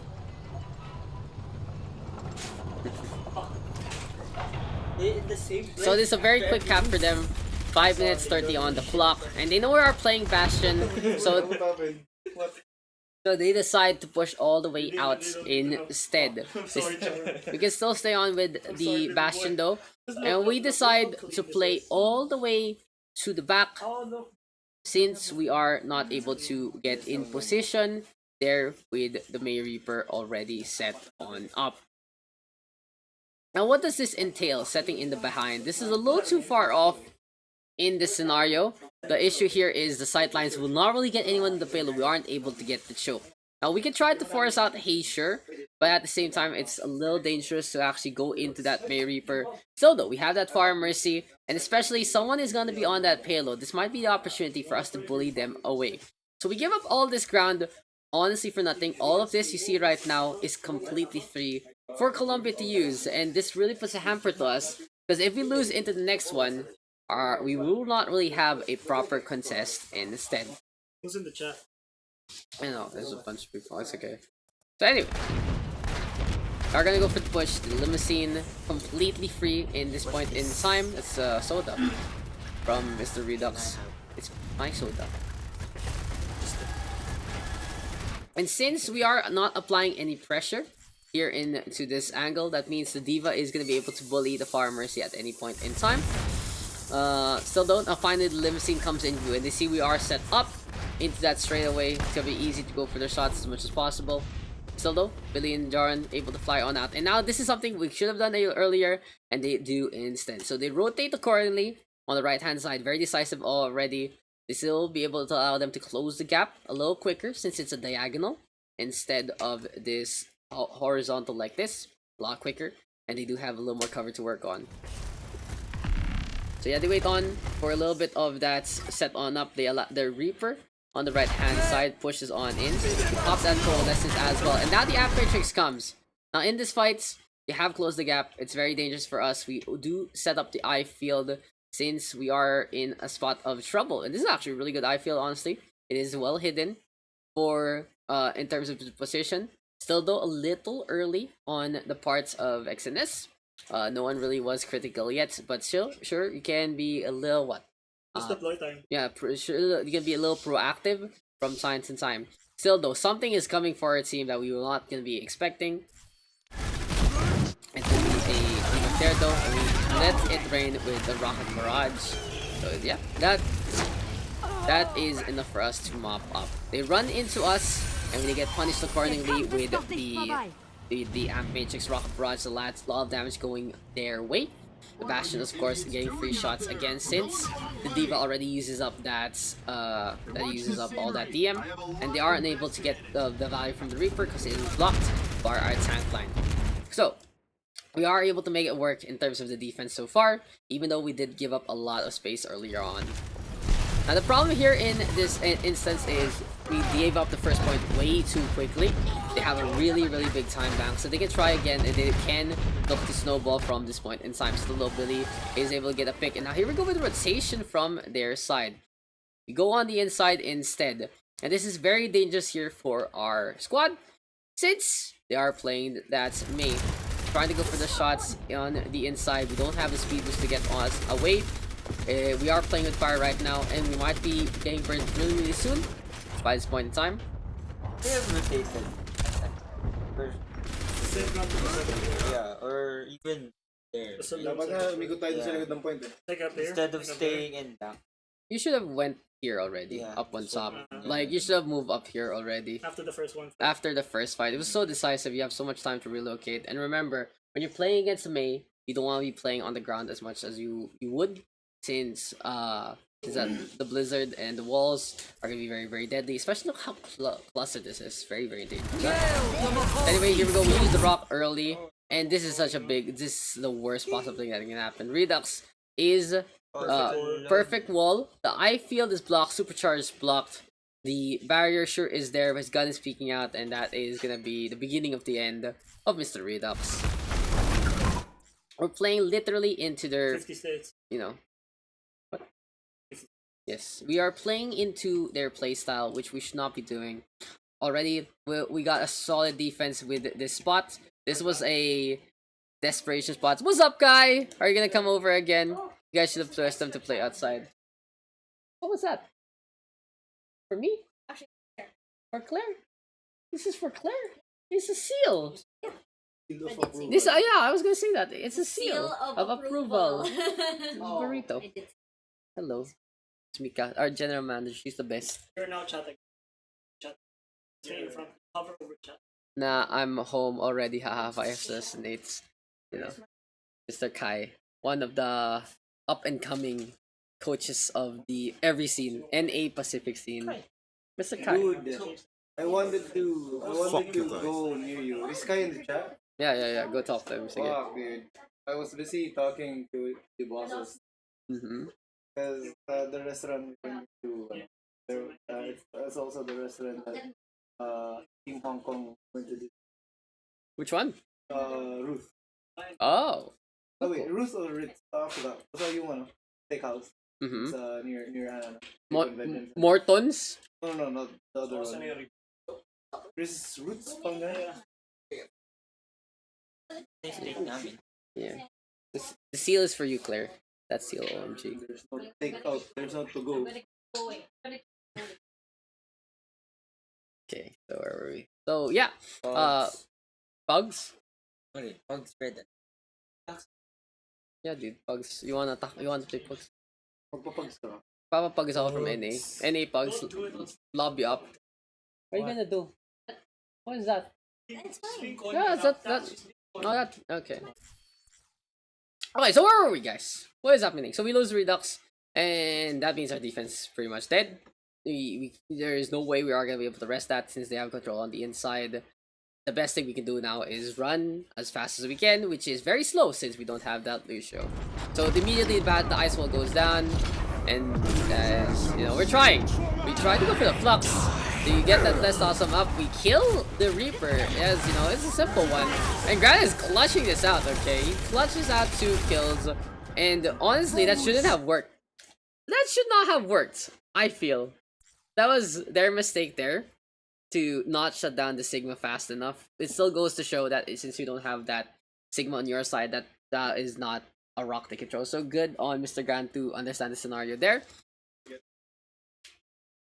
No, you You did. get the seal of approval. You get the seal of Get the approval. other one. Yeah, you get the seal of approval when you do something good. So it's a You clutch get play the there. F1. Understanding the scenario by this point in time, but yeah, they're just trying to salvage the fight. So we do get another ultimate out of them since we popped the flux. It's a sound barrier now to try and go for the push. We are set up here by the cactus, looking to try and survive. A supercharger comes right now, and it's gonna be a lot of damage coming our way. Though Redux is back into the fold. He turns into tank. This is a good way to actually try and come back as Bastion. Since in this mode, you are able to move and shoot at the same time for a big 100 damage chunk. Allows us to try and fight as a normal 6 instead. That's a demon mech. Oh, Okay. that's how it looks like. Assembling. It's going like that. It's Titanfall, okay? It is Titanfall, okay? Anyway, I feel it is tossed though to try and keep us up. They do take that down pretty simply. And Jordan again in a bad spot, trying to stay alive. Look at the shield dance. Where is Billy in this scenario? He's still coming from behind. We have popped the app matrix. We go for the sentry mode. And that is really good here. Good salvage here from our part to actually come back with this Bastion. So Mr. Redux, very good learning that you just have to set up there. Good job, good job. Good job. Learning from scrims. Now, what is the question here? So, I think this is the part I have not been able to watch at all. And so, what happened? Where are you guys putting? Why are you guys playing dumpster? Like the dumpster. Is our home. Okay. The dumpster, you know, like, up here's better. That's for sure. So we play dumpster. The sightlines aren't the worst. Sure. Left and up are covered. Yeah. Okay. What happens next? Far and Mercy though fighting, and here we go. It's gonna be the easiest blizzard of their life. The ice wall does come. It does lift up the Orisa. That's okay. Since we are set up there, and then the blizzard though, and the I feel. Oh, okay. So that's a way too early. I feel there from Mr. XNS. On the Batiste, you wanna keep that I feel as much as possible at the very last moment. You know, that was way too early from our Batiste side. That means our Bastion now is gonna be in a critical spot. Now when you're playing the Batiste, since you are able to jump high anyway, you can go up top here into jail. You'll be safe. Watch out for that Bastion. Wait for the red hat. Wait for the critical spots and show the I field there and then. So this Blizzard is enabled twice. First, wait, you're gonna go now? Supper after you stream. What? You're gonna get supper after you stream. I already had supper. Redux got me food. Why? You have let's have Are you? No, I don't Bring want the pho. stream Are you to gonna the have pho pho? place. Go. You're gonna go have pho? We're gonna Bring the stream to Go the ahead. pho place. Go. No. Bring this. Mobile stream. Mobile stream. exactly. My data is gone. I cannot stream. Where is the content? Imagine. The content of us eating Pho pho. with the Singaporean. Get some real content and now let me sneak across the screen. Okay. Yo, beautiful man right there. Nice sneak, bro. Nice sneak, bro. This is the IRL stream, okay? It's half a VOD review and half just us messing around. So yeah, but the I feel comes. I feel is used up, so we can't really protect our Bastion anymore. Stop. The- dude. Oh my god. Thank god no one saw that. Oh, everyone saw that. No, I swapped it. I swapped it. I swapped it. I messed up. Oh. Look at this. Look at this boy. That's good. That means Jeff. Does that have a mic? Does that Yes. have a Oh my Okay. I field was used, and then we are playing low ground. Two big no-nos already. We try and make it rain with a long range barrage, but no, it's too late by this point. We have done too many wrongs to try and make a right. Trying to scrap it out, not gonna work out in our favor. And now we swap it over to a Tracer instead. We're looking to decide if we are gonna contest one more time or not. Playing the Tracer means we are gonna get that one more touch, and we do get looped around, but this is gonna be a sacrificial lamp instead. Anyway though, we are looking to swap anyway by this point in time. Bastion here on the third point isn't really the best. It still is salvageable. It still can work from time to time. So anyway, the Bastion Ice Wall comes, and we are caught in a scenario where we are caught looking to fight. Now, so we decide to play the Bastion still instead of swapping things over. Now, how is this a problem here in now to stay on the bastion? Playing the high ground is fine. Ice wall does come, but the bastion is caught, and that's a huge self-destruct. That is way too early. So this is Yeah, actually what happened there? I want to know what happened. okay. That's Yeah, wall. And No, then I wasn't there. wall. I was coming from spawn. okay. Ah, wall. The wall. No, so Okay. Baptiste got left behind. Okay. Yeah. Okay. So this is what happens, huh? In this angle, we, as a team, we talk about this as our play is if they are playing that Mei up on top, we stick it together on the other side of the door. Here is gonna be a very effective spot. We can still toss that eye field to stay alive from pretty much anything and everyone. It's like Eichenwald. If you lift up the ice wall, it's still gonna be enough for the eye field to actually touch that bastion in the first place. So anyway, Fascinate sets up, and Redux will set up as well. XNS just literally a step behind, gets ice walled, and this is the worst possible thing that can happen to us since the biggest thing is coming our way. It's a How self-destruct, does Yuki die? it's a bomb, it gets literally perfectly on the inside, and it's a bastion shield that the Oris shield that doesn't cover. As a huge clutch play from Team Colombia with their Pocket 6. Mali ngayon, hindi. Wala, parang kahit anong nangyari pa kaya ako doon, kahit anong punta ako, kailangan mag-drop down ako. No, you have to push forward here. Mamatay pa rin ako, hindi sa taas ko eh. Yung bomb. Buti sana kung nagpumasok sa shield. Yeah, so in the end, we lose that fight. We are playing that bastion, so it's a very all-in. We swapped over to the Ana to try and defend, but there's no way to really, there's no way for us to actually make this happen. We go for the flux into the tank, but it's way too late. Oh, look at that, that floating Sigma. 2-0 already. 2-0 Colombia wins first map, Colombia wins second Look at map. this. So, what mistake did Grand do? He flew. No, like the best thing in this scenario obviously is he steps and then he fluxes under here, so he hits the ceiling, so he can still contest that kind of thing. But this is such a small thing. The big issue is since we look to still continue with the all-in bastion by this point in time instead of swapping. The issue is the amount of distance the payload has already traversed from that stagger onto that tracer to the stopping point from our offense. Now, since that the bastion defense didn't even start, you know, that was the show. It was really dangerous to try to rotate right that with them having all that position by that point in time instead of coming from spawn. In a scenario like that, it's time to really think of what we could have swapped into. So honestly, this is the map where I say, nah, if we were to win the series, this is the map we would have lost. Because of the surprise of that diva to us, as well as the fact that we gave up the first point too easily into giving up the third point too easily, that kind of thing. A lot of momentum swung here for Colombia in terms of their play, in terms of their execution, and Hollywood was really the start of that instance.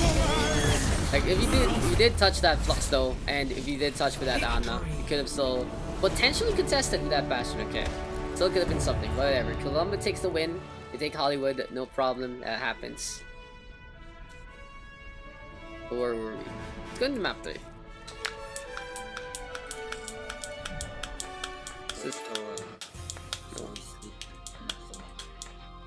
Just sleepy already. We have a big day again ahead of us at Pisco. Ready for battle. Okay, look for Colombia again. We're Colombia again, team. Yes, we already 2-0 then. Good job, we're win. more win. One more win, and we move on to face against Sweden. Attackers incoming in 30 seconds. Diba Sweden's out na? Yeah. No, they only played one game. What? It wasn't. Imagine the worst possible Yeah, I was not single handed, but I started this game. of all. Did they win? Hey, 5, 4, 3, 2, 1. Okay. Attackers incoming. Now here, Lancers. Stop the payload. You know? Oh, Netherlands. Netherlands is a number 11 team. They're very strong. They're surprisingly strong. So anyway, we are gonna be on the defense here in this instance, and this is the first time we actually whip out the Doomfist. You guys go eat. You meet us there? Diablo merch pasalubong, please. I'm late, fuck. It's okay. We are in map number 3, dodge this, no problem. Diablo merch, I'm sorry, we have bought all the merch that we will buy already. Since the lines are like an hour and a half long. It's ridiculous. So anyway, where were we? So here, this time we're on the right hand side, we're on that defense. This is the first time I'm able to really talk to them. And I tell them, okay guys, it might be time to whip out that Doomfist. Now knowing, if I only knew the situation from Hollywood a little more, I would have said, okay guys, we are really going to be playing that Doomfist. So, you know, unfortunate on my end. I wish I was a little more forceful on that if I just knew. But it is what it is, that's how life goes. So, I'm sorry for that. So anyway, let's draw on to this one again. Now we are going to be playing that Doomfist. So this means that instead of having the Pharah make it rain from this angle to try and punish and get some charge and look to exploit the bridgeway, what we do instead is we are playing that Doomfist. Now what does the Doomfist mean? Our best angles are like here, as well as playing as having enough for the alleyway to take care to some really good impact on. So even if the Bastion is like not really any sightlines, they are hugging the walls. So they are gonna be they're gonna be prime beats for that Doomfist. What else is great about playing the Doomfist in the first place? This is counterable as well as what this becomes a diva. Now Mei and Sigma together are a problem for Doomfist, since the freeze as well as the rock is gonna be enough CC to actually freeze the Doomfist, stop him in his tracks. Instead, since they are playing the diva, they do play the diva here. They are not going to have that accretion. The Mei will not be enough to stop that Doomfist unless the Ice Wall is completely on point with the abilities of the Doomfist completely used up. So it needs to be an error on the side of the Doomfist as well as a very tactical advantage fought by the Mei. So 9 times out of 10, the Doomfist rather should be able to run away in this scenario. Now, what is wrong with that? Let's go back, let's go find out, and watch Rialto on how it goes. Is this the part where Billy throws? Prepare burrito here. Okay, so let's watch Billy right here, right now. Here's Billy. Oh my god. Ikaw na si Billy. I will watch. No, it's okay. Look, let's watch what Billy does. Okay, so he tries to go for the Lucio. He gets booped, then that's fine, that's normal. But, what? No. Okay, let's slow it down real quick for the audience at home. It's a great one. So, Billy goes for the Lucio. That could have been a good hit. That's a very perfect book player from box 6. Able to get the angle, and is able to throw him away. Now he's looking for the punch. You see, no, he goes for the uppercut. He looks for the uppercut instead to get on away. But pay attention to what Billy does right now. Goes away from the. No. He stands out in the open like this. Okay. For a solid second. He literally stands still while getting damaged by the diva. So that is gonna be some BR rifles trying to go his way. Does get a top up. And he goes on the inside as soon as that happens. Now the problem with Billy Ray doesn't have that punch available, and with the diva out in the front, there you go, the D-Mech, but also goes outside again, looking for some heals. So that's a very Pepega moment from Billy. It's a very, very questionable approach. Now what you want to do instead is to go down, get that med pack, and listen to someone chasing you and punch them in the face. Very simple. Welcome to playing the Doomfist, guys. But anyway, we lose the Doomfist, so that's fine. It's not the biggest deal. Doomfist can come back very, very quickly, like Tracer does, and can get some value immediately as soon as he comes out. Now this part, what happens next is even worse for our team.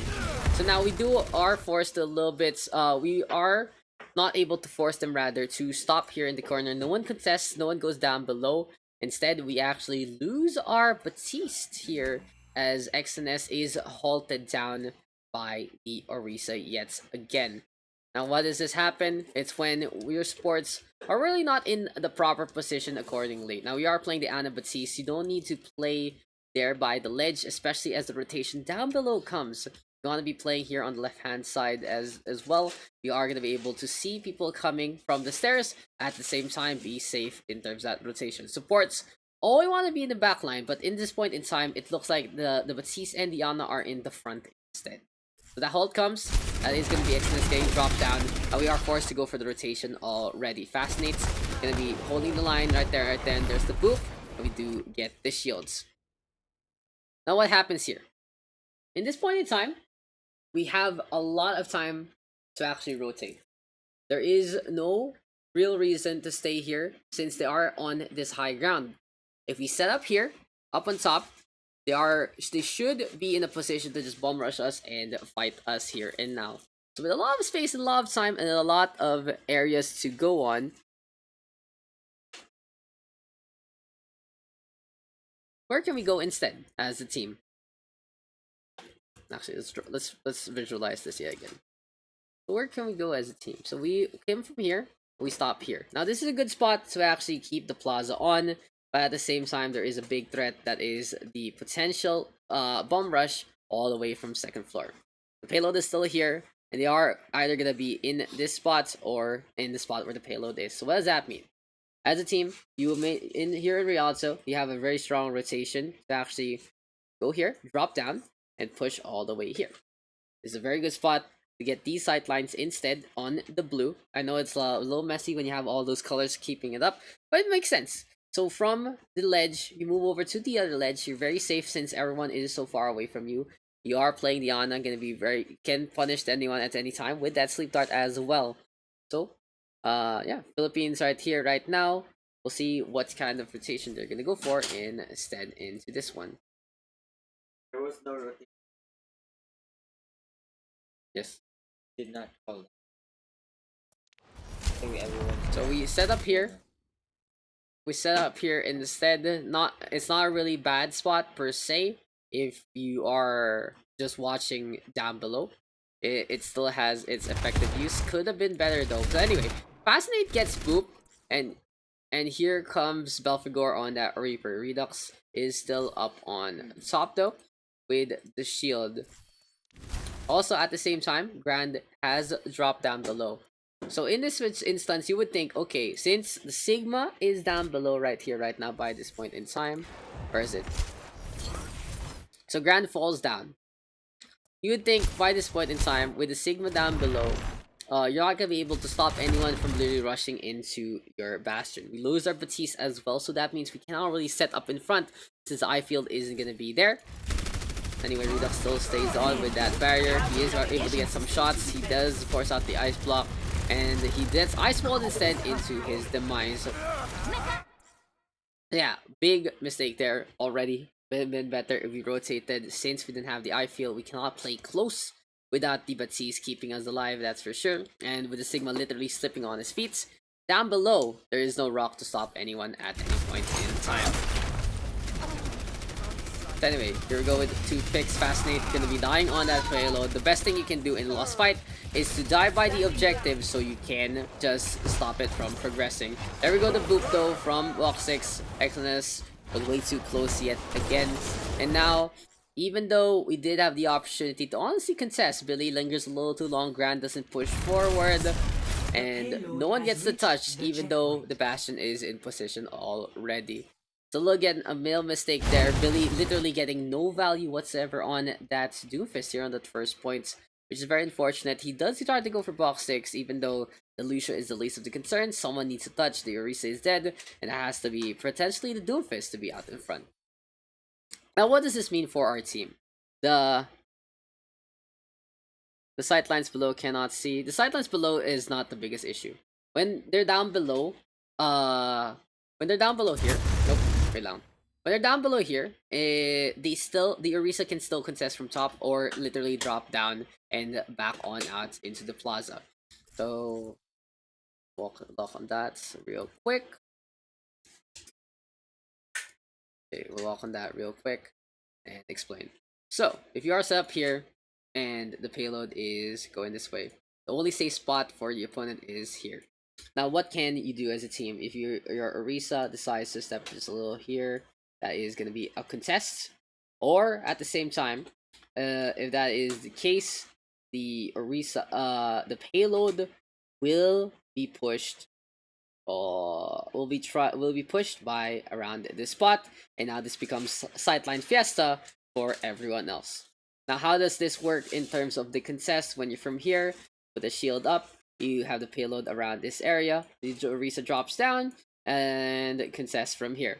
Now, if the Orisa is on this side of the like we established before, this is the only safe zone, the pink spot. So the Orisa here being on the opposite end is in Bastion sidelines, and there's no real way up for the opponent's team to actually go on the Bastion if everyone is committed on the ground.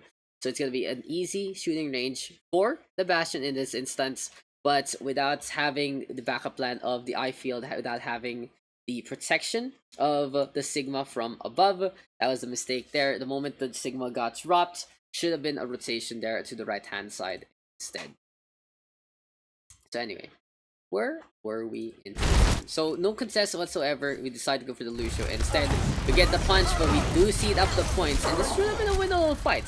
Losing the first point that early yet again. The tempo allows Colombia to set Colombia is allowed to set the tempo, rather, that kind of thing, with so much time in the bank. So instead, we are going to be protecting on the left hand side. This is a lot of cover for us. We are going to be safe, and we will be taking care of the straightaway for so long. And honestly, this is a really good spot for us to defend with this Doomfist. Really only needs to go for a size exam down below and punch into the wall. So though we go for the nano boost into this one, it's a little questionable in terms of the spite lines, and no real need to do so since the Bastion is not under any duress whatsoever anyway. Still, the Box X decides to Reddit Lucio and die immediately. We see the Reaper as well, force that one out, and the payload is gonna get pushed all the way down below. Now, what could have been done earlier? We should have contested here on the L bend with a player to allow the Bastion to keep the sidelines on going. What else could be done is what we do next. So as soon as the payload is down below us, already a rotation comes here from TPH. Really very effective on the inside, and getting a punch onto that Moira. And this is a very good spot here for Philippines. This is the optimal spot you want to run here into the Daks area to still stay on to that corner when you're trying to defend all the way into the back. Now, we're looking to either play the aggressor just a little bit. Team Philippines deciding to play defensive instead. Nope, waiting for the Orisa rather. So yeah, we like the spot here since we are able to punish and pressure the bridge. Anyone who doesn't use their shields earlier into the fights,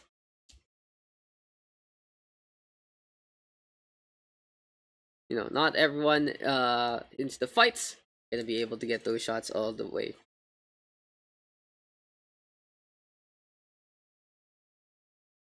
Anyway, the barriers are going to be forced. Amp Matrix going to be absolutely devastating as well. Going to be forcing out a lot of abilities along the way. Still though, there's the push here from down below. And we decide to go for the transition yet again. A little later into this one, Billy size exam into the Reaper on with like 2 HP. Sure, try to survive that. Now it's ambitious, but in this instance, not going to work. Still needs to be a little quicker though on the rotation here from our side. And yeah, now we are playing into the stairway, and we are very close to the side of the stairs. Now, why do you not want to do this? The stairway is an access point. It's ramp to get up on top to that Bastion. It's way too close here for our Bastion right now, and there are better angles we can choose. If Redux only stays here on the corner instead, gonna be a lot more effective. The sideline is gonna be a little bit better, and that's a lot more distance to get on away. So anyway, we set up the eye field as well, and also when we set up the corner, we can actually hide the eye field in here to be a lot safer than this eye field right here right now. Anyway though, we try to make this work with a flux. This lifts everyone up into Redux's sightlines. Now this is a tit for tat situation because they can decide to shoot the Bastion. But at the same time, Bastion can shoot at them. Supercharger though gonna be very scary. Will this actually work out in our favor? Yes, it does. Since the flux does have that very slow lift, allows us to stay alive. We use Supercharge though as well as the flux in this scenario. and we are able to defend yet again. Now at this point in time, the payload is behind us, sure, but it's not an issue as of yet. That's how many another burrito moment there for Billy, who is busy eating pho. That is not an issue as of yet by this point in time. The payload is still far. There's always distance to go on. And if you are on this high ground, the Orisa can immediately drop and the Bastion will still have sightlines. So the best thing is to set up where Fascinate is right now for the team. Go for the shots onto Lucio. And interesting enough, the team decides to relocate here to this spot instead. Now, why is this a problem? We are going to get some deja vu right here, right now of Hollywood. What is the one thing you don't want to do with that Bastion setup when playing against the main is to set up on the low ground. The Blizzard is going to be effective. If they set up on the high ground here instead, if the Blizzard comes here on the high ground, they can just drop and they will be safe from the cold. They can set up by the docks, they can rotate all the way to the other side, and that's going to be an ultimate wasted there by Dromer. Instead though, since we are going to be down below here and we don't have the speed boost whatsoever, it's going to be a situation where we really have to tank, and it's going to be all up to our supports to keep that Bastion alive. Then we Billy's waiting on the side here. We go with the speed boost. They notice we are all the way in the back, and self-destruct is gonna be tossed, but a really good barrier there from Fascinate to clutch things out as well as Grand. So now I-Field is set up really early up though by X and S in response to that self-destruct. Now in this scenario, it's a little bit of some trust in your team. Do you trust your team or not to get that barrier into play? Seems like in this situation, X and S thinking no, it's not gonna happen. We need that self-destruct to, need that I-Field to stay alive from that self-destruct. In terms of the I-Field though, you always want to be in front of the I-Field so you get hit first by the damage before the I-Field goes down, since if you are behind the I-Field instead, the self-destruct will still kill you. Anyway, the I-Field not really as useful here, and it's a very situational thing. In this situation, it fucks us up a lot worse. And here comes the Reaper. That Blossom behind takes care of the I-Field right here, right now. We do clean up that Reaper, but no, here comes the trouble in this scenario. Since we're on the low ground, the Blizzard comes onto our team. Look how many are affected. 1, 2, 3, 4, 5. Billy is quite low as well. If you really want to play all the way in the back, it would be better to stay on this high ground to try and get the shots, even though the sightlines aren't going to be as clean. Still though, the better thing is to stay here, to fight them here, and take care of the payload in this scenario. Anyway, Blizzard comes, it gets the freeze onto our team. We do get 2 picks, and we go for the nano boost onto that Doomfist, but we've already lost too much weak in this scenario. The Blizzard was huge. Dromer comes from the side, gets the flank, gets the takedown. The Rock Punch doesn't come as well. Meteor Strike though is completely avoided. And what could have been a good defense there is thrown apart by one small decision. One big decision rather. Big ramifications. Now, here for Team PH, it's an issue of playing by our playbook when the other side of the coin is not correct. You guys understand that? So, our strategies are always built to play against the meta. And what is the meta here? Doomfist Reaper. Now, we don't want to play mirror Doomfist Reaper since we're not as mechanically sound at it. We look for other opportunities to build on. But now, by this point in time, this is when I had that suggestion to go for that Doomfist. By this point in time, you might think, the Doomfist has actually been effective here on that second point. It was getting some picks here, left, right, and center. Why don't we stay on this and do Doomfist Reaper instead?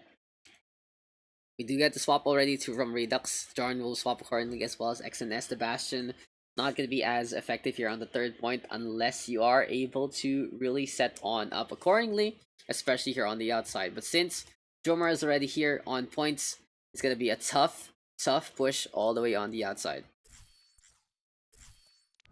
But anyway, here we go with swap, and we swap into the Mei instead. What is the problem here? Now we go for a completely new composition with 1 point to go. They used up a few ultimates, yes, but they still have the capacity to snowball out of control. There is no way for us to keep the ult economy alive, and we have no real way as well to get any insta-gives. Staying on the Doomfist, a superior choice, was effective for getting pick at least in every fight. Fire on that second point. Another thing, could have stayed on the Bastion to at least try and get some picks with the Amp Matrix. Instead, going for a whole new composition is so dangerous. Yeah, it's a fight you have to win, and with a low damage comp like this, it is gonna be all up to the Reaper to get those takedowns. A little bit of a linger here from Team PH as well. They're waiting for their main. They will look to play decisive on the outside. Now this is a twofold thing. If you are gonna fight like this, you are looking to try and burn some ultimates on out. But realize when you're playing for the burn, you are gonna be giving back to your opponent some ult charge as well. You can't just rush in like a deer in the headlights. Really though, goes for the ice block. Goes for the ice wall, wants to go for Belphegor on that Reaper. Halt does come though, and that's a huge halt. That's a huge halt there from GTA. Coalescence gonna be on point. And what happened there? It's really just a matter of everyone splitting up in the sense of not really focusing on the right target. They go left, right, and behind. They're still too close though to actually get halted on out, and that's a huge one. The May freeze will be huge. The coalescence will get some really good value. Billy is quite low already. He's forced to ice block after the ice wall, and we're trying to salvage this fight accordingly. Anyway, we look for the chase. The coalescence though. Billy this time will get caught, didn't have the ice wall, and it's gonna be the worst possible thing for us. Redux trying to convert the shots. That's a huge freeze again for Dromer, since we are booped by box 6. Now, they can say that Dromer was impressive on that measure, but this team enabling him, especially box 6 on that Lucio, that perfect boop. GTA with some pretty solid halts as well. Even though some of the play there from GTA hasn't been the most sound, his halts have been actually instrumental in winning out this game. So we go with really staggered composition, but we can't even make it to the other side anymore. And that's pretty much game yet again. That is gonna be that round. We get completely snowballed there, and then no real need in the first place to swap over to that main. The Doomfist could have been a lot more effective, especially in the tight corridors. And this is a situation where it has to be someone to think outside the box, or think a little bit of the boxes we used to use. Yeah, the D.Va pick really messing up. Even though it's something you should be able to exploit instead. It's gonna be something very a lot more potent in these scenarios. So anyway, if you guys still have any questions, feel free to pop them over as we go into the attack of Team PH instead. So now, what happens here on the attack? Let's see. Attackers incoming in 30 seconds. So we do want to play the Pharah here as much as possible on the Rialto streets. Rialto Plaza phase.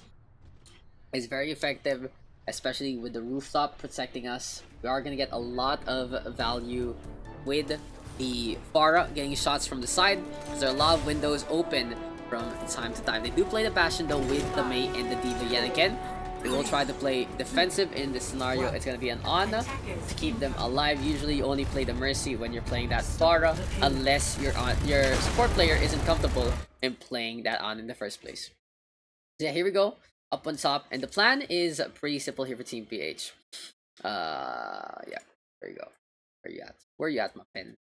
I can only show the pen when I'm in display capture. So anyway, wanna be shooting from here and setting up like this. This means it's gonna be a hail of bullets here from the yellow hand side, and some rockets coming from this angle or this angle. It's a lot. That's three rather different avenues for us to use, for us to do damage on. It's very, very imposing for Team PH. It's going to be a lot scary to actually deal with in the first place. Still though, they are playing that D.Va, but they are only playing that Mei and Diana. So the Pharah and the Mercy will be safe and sound to just do whatever they want. All they need to do is play their Mercy all the way behind, so Joran can stay safe and not get bodied by that one hero.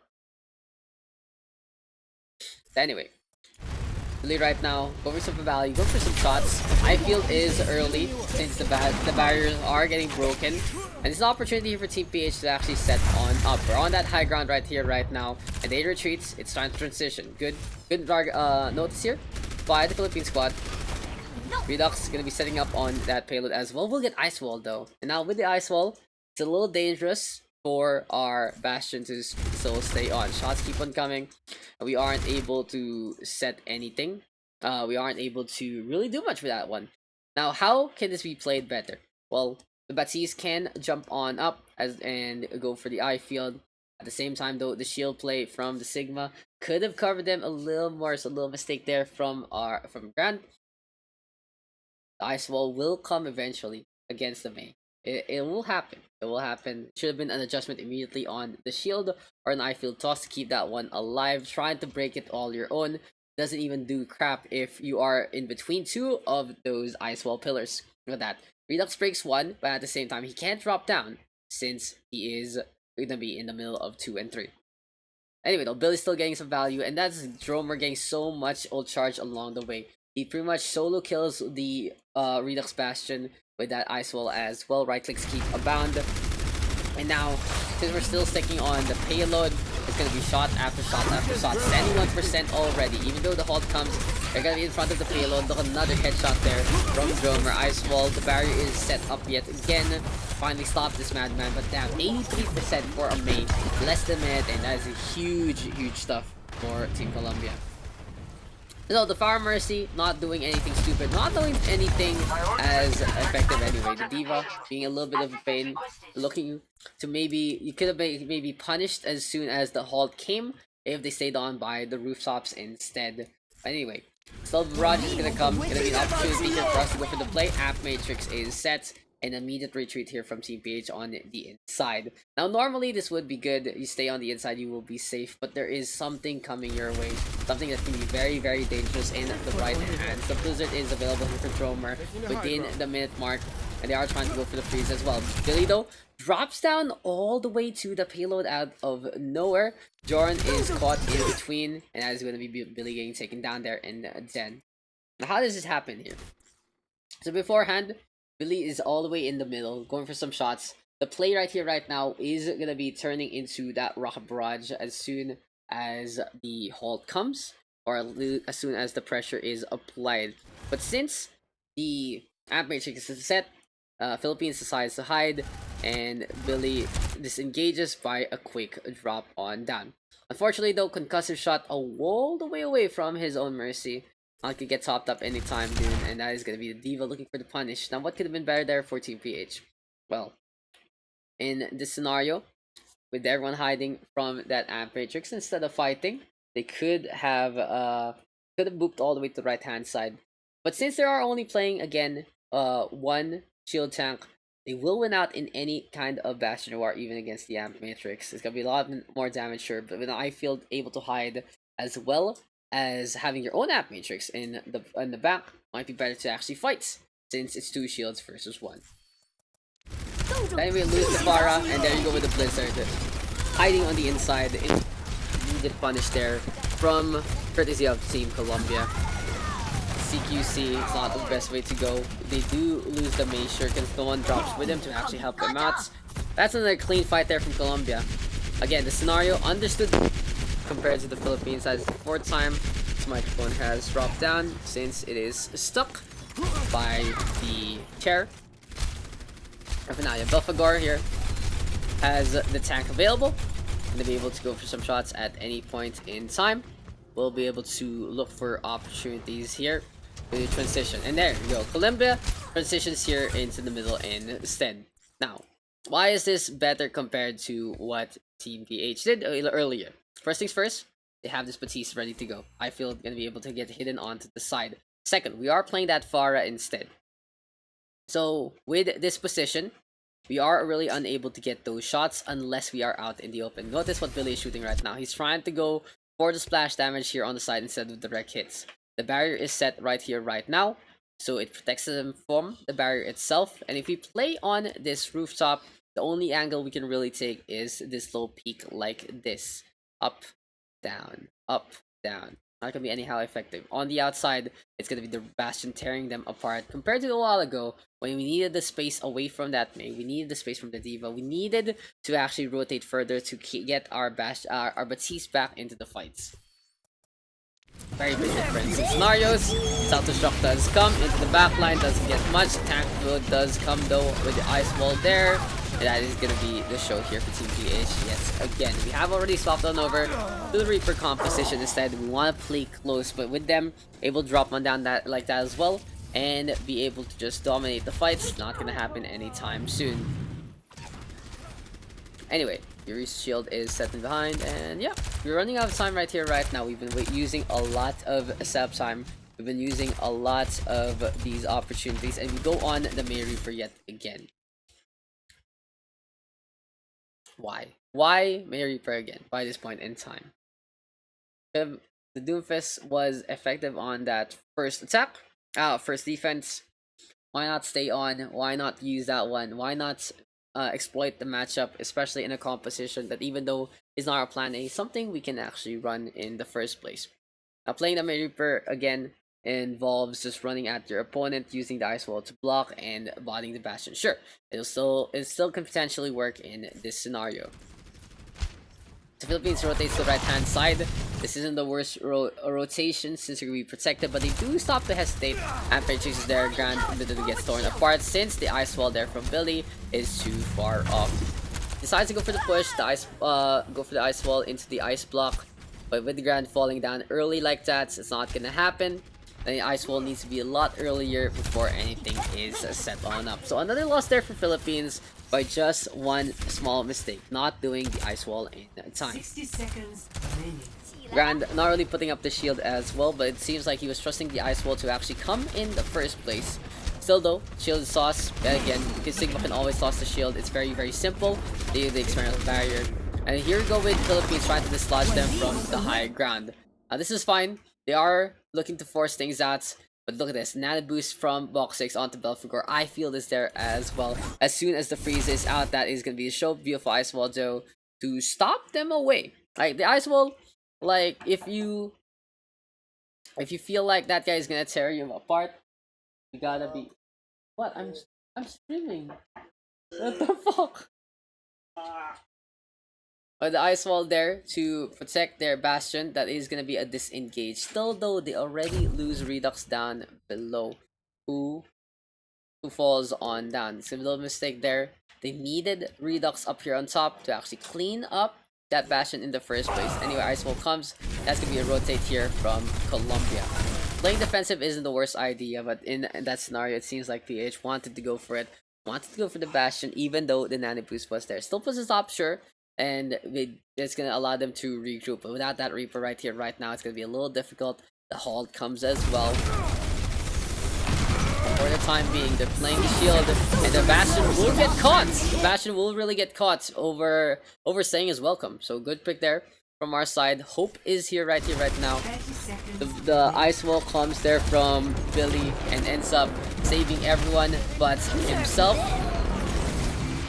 Solo attacks to win damage. Now into the alleyway. It's gonna be a little difficult here for our side. So Redux gets a touch, goes for that break for an out. And now we are trying to regroup. We already picked off 2. We are playing 4v5 right here, right now. And they do go for that supercharger, but Coalescence will be effective.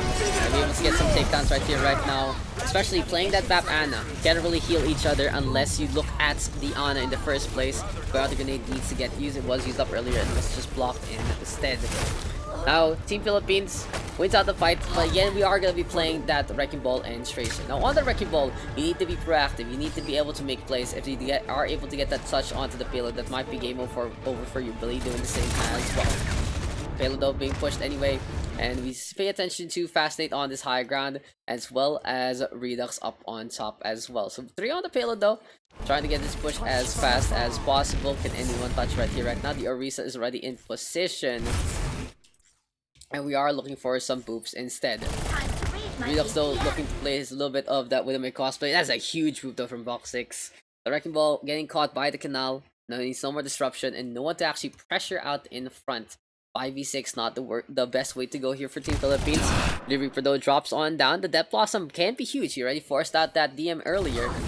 But the Fade comes. Damage is being done. And it's going to be a critical moment here right now for the Philippine squad. So the DMEC though is there And in this scenario, Belphegor gets on behind instead. It's a huge pickup onto Redux. The damage is no longer there. Sound Barrier to stall. And Ken Grant gets that Flux. No, that is unfortunate. The Sound Barrier there. Too little too late. What happened there? What happened? Grant. 98%. The Sound Barrier comes 1 HP. It seems like the block just happens. Did the block happen, or did the barrier work out in favor of him? Where's Grant? Where is Grant? Oh, he's behind the barrier. That is unfortunate. So he walks behind the barrier, doesn't get the Sound Barrier itself, isn't able to stay alive, and that Flux is going to be instrumental to actually take the win. But anyway, the fault of this failed attack here is not the fault of what? It's not the fault of his last fights. It's not the fault. Sure, like losing that wrecking ball is a big thing, but the biggest fault here right now from Philippines wins. But the biggest issue right here, right now, into this map is by this part here. So again, they swap over to that Mei and the Reaper. They are trying to punish the Mei Diva, and then we're not really getting protection on our Bastion, and we give them up on it a little early for my liking. I'd have a proper rotation here, and we go for the swap on from that Pharah and from that Pharah Mercy into the ground composition. We're really not getting much done out of it since our time back has been drained accordingly. Still though, the biggest issue, the biggest fights that we lost out on was the I-Field one. We had our own. Again, reading the scenario is very, very clear. 2 shields is better than 1, and one of the other heroes also has that mini kinetic grasp, that mini defense matrix that is the kinetic grasp. So it's very unfortunate right here, right now for our side, since that was a fight we could win, and from then on we just pretty much fell apart. So though the pressure was a little too much, 0-3, as well as getting no contest whatsoever, in terms of that defense, means that there's a high benchmark here. But anyway, Rialto could have been defended on that second point. The attack could have been a lot better as well, and maybe, just maybe, the Doomfist is really that right answer. Yeah, anyway, still got 2 more games to go, and it's this one. This time, it's everyone's favorites. It's gonna be Temple of Anubis. The guys are really tuckered out on it. We had a long day in BlizzCon.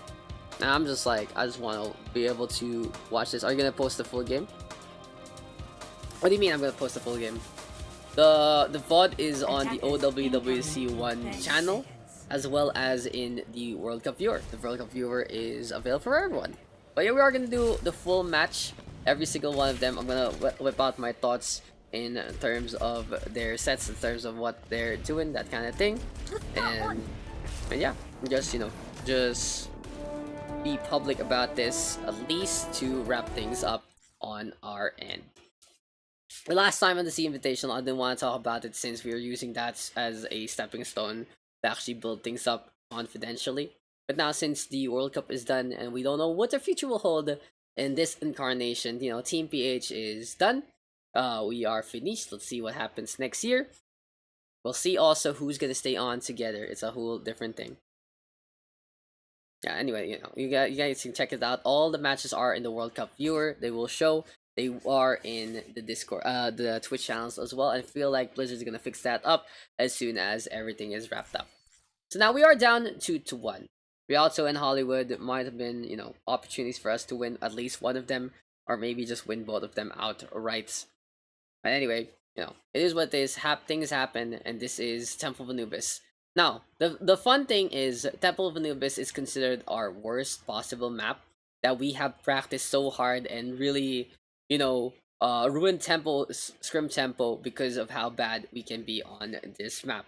It took us certain strategies to actually figure out how to play this out. It took us a lot of effort to play this out, and we got comfortable with certain things on that first point to allow us to actually play on into the second. 5. So our set strategy here is a 2-fold rotation. Let's go back to that throwing. Defend objective A. We have 2 things that we want to do. First things first, we want to That's wrong direction. First thing first, we want to decide if we're gonna go into the left hand side or the right. So our first rotation does involve this. We stop here, wait for that amp it up, and then we go for the push. Now, what do we do in this scenario? We go for the ice wall here by the bridge and fight them on the high ground. This either forces them to drop on down here or here and allow us to take control of high ground and assess the situation accordingly. If they drop down to the left hand side, it's time to go for the choke, time to go for the punish. If they up to the right, it's gonna be a little bit of that cascade into the point. We can take a break, just a little bit. We want to still set on up yet again with our cooldowns.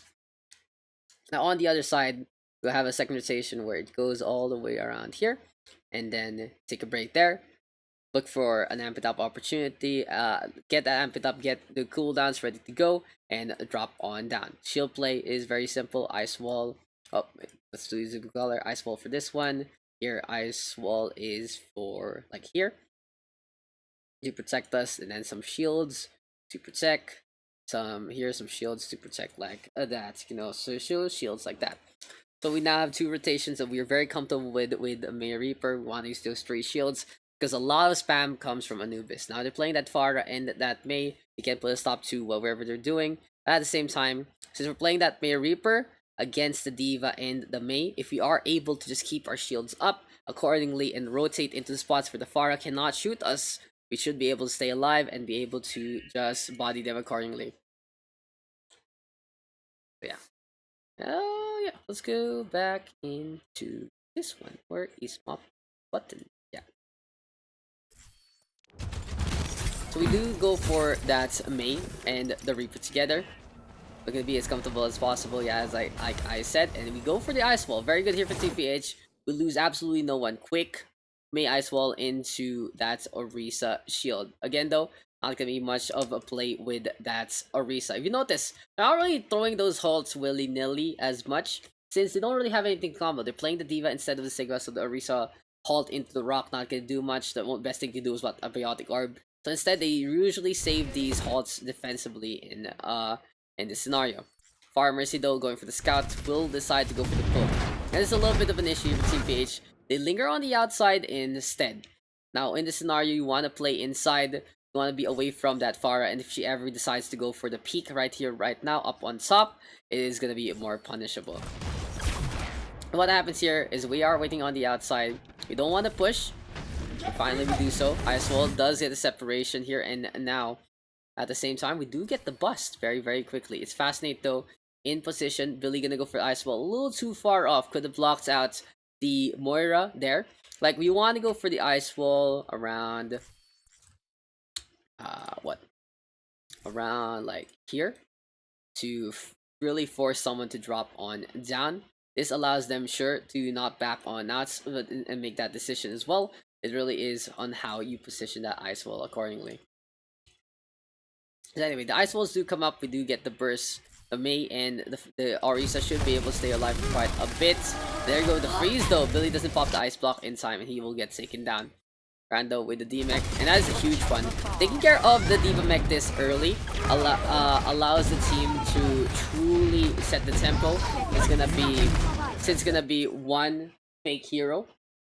It's just a little baby that doesn't do much. But look at that, the Mercy res completely unpunished by Team PH. Very big mistake there, because they were winning out the fight already. They took care of the May, they took care of the Diva, and as the Mercy drops on down, no one pays attention to the Resurrection coming their way. They're going for the Orisa instead. Doesn't put a stop to this. Yes, they get the Orisa, but it's a little bit of a danger point with the May out in the open. So the freeze does come, and the Ice Wall is there. Grand will get caught. The healing is coming, but still, Exodus on the opposite side of the wall, so that's going to be not enough burst. In this scenario, you want to be close to your team as much as possible. Redux though shooting at the wall for some reason, not going on to the May instead. The barrier is set though. Still, the stall comes here from Colombia. A little bit of stall here and now. Philippines doesn't really want to push all the way in since they don't have their full membership. Now they do have 5, might be an opportunity to go, but they're hesitating a little too much. The lessons though is pop, Ice Wall is there, and here we go with the Rocket Barrage.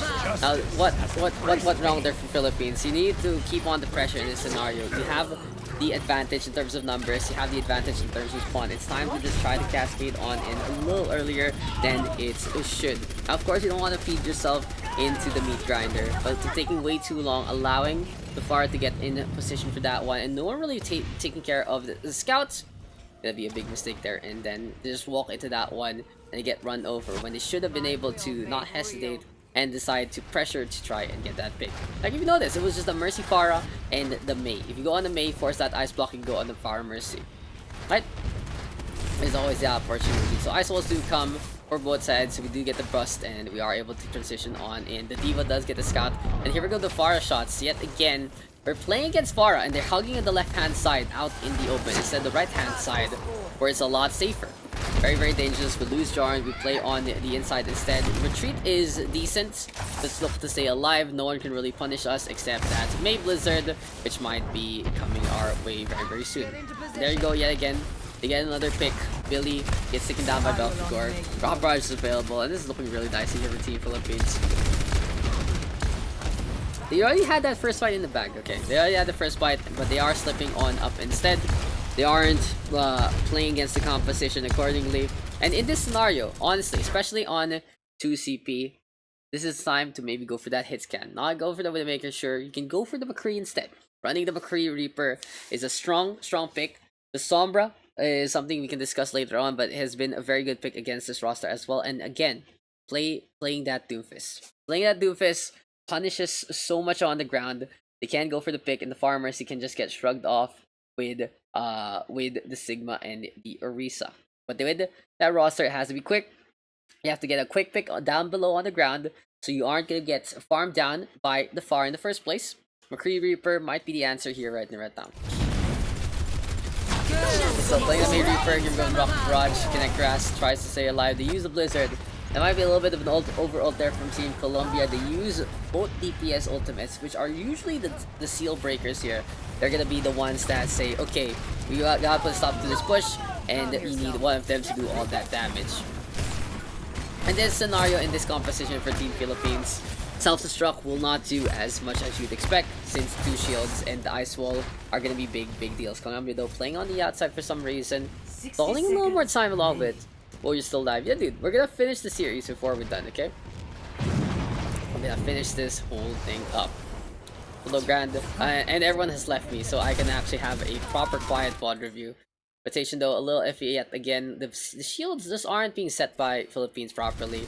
After that first ice wall, the shield there from the Sigma, way too late. The ice wall does put a stop to the rotation as well. So 5v6 might be salvageable. Colombia though might go for a throw right here, right now. As here we go, Grand. Gonna go for the clutch flux yet again. Sound barrier comes to keep us alive, and that is gonna be Belfagor with desperate rocket barrage, who doesn't get much value done. So how does that fight actually devolve? Colombia pushes way too deep. Yet again, it's something that we have been able to exploit, which is a good thing. They push in way too deep here. Sure, it's 5v6, but their Mei does get separated with us. Now, it's a 4v6 scenario, but at the same time, how are they positioned?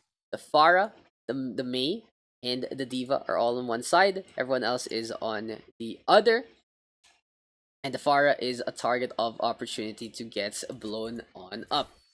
The Flux comes. This is without even the Orisa halts. The headshot comes onto the Mei, as gonna be enough for the lift onto the Pharah itself. With the Sigma up on top, it's an easy takedown. Redux gonna go for that Death Blossom. And it's a very opportunistic move here by Team PH. They understand that this CQC with the Flux into the Death Blossom gonna be effective this time.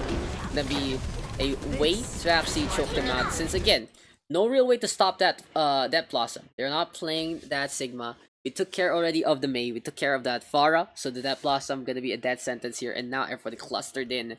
An opportunity for us to actually push all the way to that first point.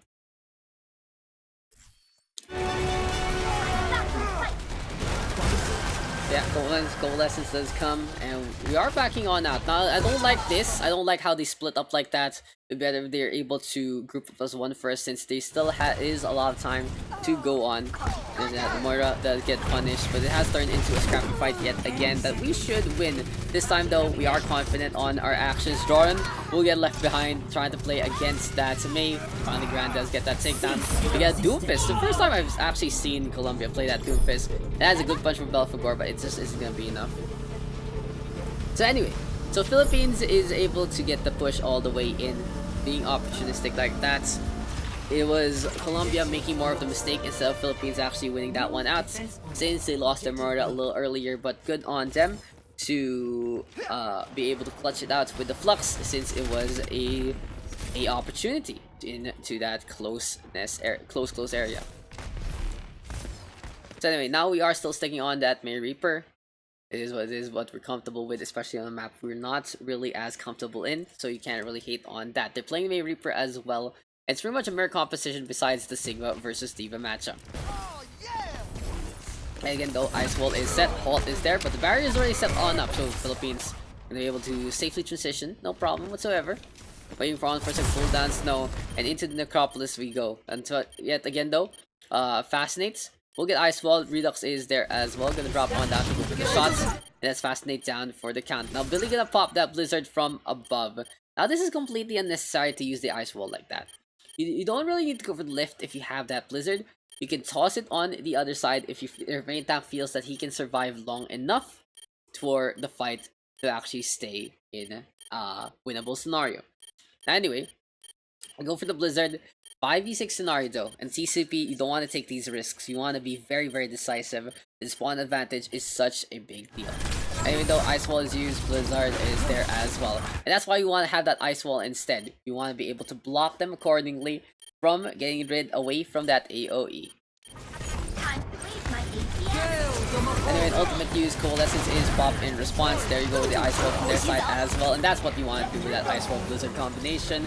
You put it down, you can either put it down, we'll go for it, or you toss it out, and when you know the Ice Wall is going to go down, to try and dissuade them from the other side. No, or, of course, you can just toss it over the wall. It's still a projectile, it's like a ball, you can swoosh it on to the opposite end. So that's one fight done here for Philippines. That's a steamroll fight not working out in our favor. Still, an okay amount of time in the rotation here on the right hand side not to get choked into the main. I like that. It doesn't allow us to get Ice Wall willy-nilly and gets pretty much pelleted to our demise. But we rotate here on the right hand side. Looking real quick into this one. The Ice Wall though does separate to on the opposite end. Here we go with the Diva, but Coalescence is pretty much our tempo setter in the first place. We are able to get into that area. Sigma versus Diva. Sigma will be able to get the advantage. A little bit of a questionable ult there from Redux. No one home whatsoever. Here we go with the Flux though. That's a big lift. That's an even bigger bomb. Oh my god. This is such a big bomb. So let's watch that one again from this madman's point of view. So he goes for the fight against the Sigma. Now Grand, of course, gonna be dissuading the Diva in this scenario. Not gonna get much done against that Sigma 1v1. It's time to retreat. Does see the Flux though, opportunity. That means no barrier will come our way, as well as the Depth Loss in there from Redux not gonna do much in the first place. Instead, here we go with a big bomb. The Flux comes, is absolutely huge honestly with this Flux. But with the bomb out in the open, no one playing by the barriers. The freeze is there, and that is a 4-man kill. In contrast, Grand gets 1, gets 2, and puts everyone low sure, but it's way too late by this point. He goes for the Flux as soon as the Diva retreats, and that's just a clutch play there from Cersei, knowing to assess the situation yet again. The Ice Wall starting things up. The Flux, you can't really hate on the Flux. That is a really good play. But Team Philippines, instead of playing by their shields yet again, you know, they go on the outside, going for these random ass picks out in the open, not respecting the self-destruct, that's for sure. And they do get punished accordingly. I better again if they set up the shield dance on the right hand side. Sand barrier here though to go for the push, and an offensive sand barrier this early is very risky on to CP. Since you have to be decisive, you have to get the kill quicker. And here we go with sand barrier on their side. It does mean they're gonna be able to stall. Blizzard though, after we lose Redux, means we're not gonna get as much damage as we would like, and we are seeing them stay on the right hand side. Still though, very questionable there from Belfagor at box 6 as well. Overextending will get taken down. And we have a coalescence here and now.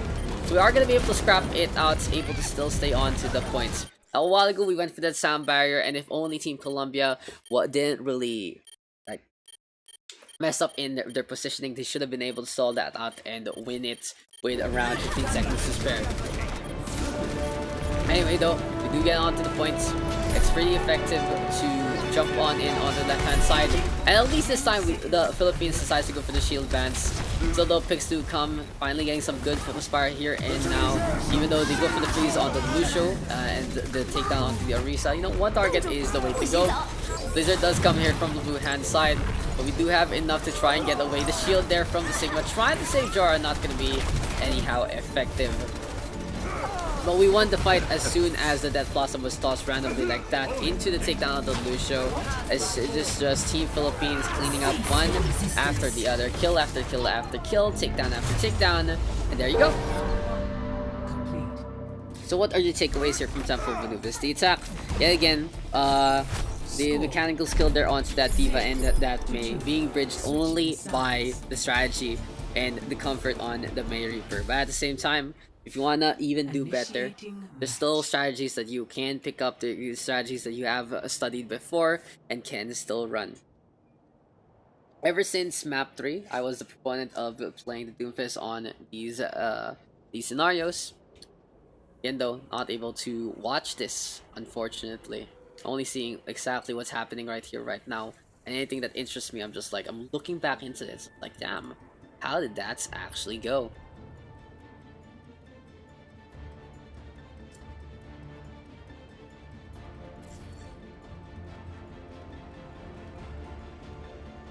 Anyway, here we go again.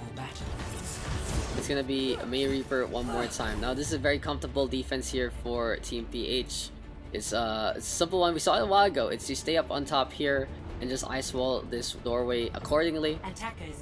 Allows them to actually get the push. At the same time, if they go rotate here, you ice wall them from their transition point, either here into the staircase area or on to the inside itself.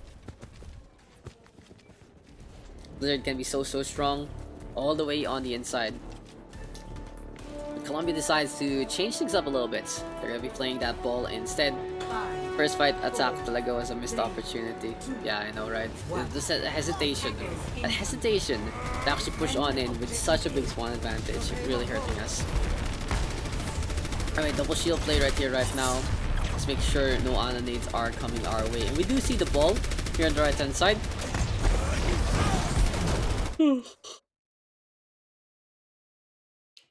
We're looking for the boop though, doesn't happen, and now we're playing into the mid-range. Now the ball gonna be pretty much useless in this scenario, like playing like this in mid-range, playing Orisa versus Orisa, and TPH can honestly just push on down and get the takedowns right here, right now. The ball won't be able to do anything. Where is Dromer? He's looking for the flank on the right hand side with Belfagor.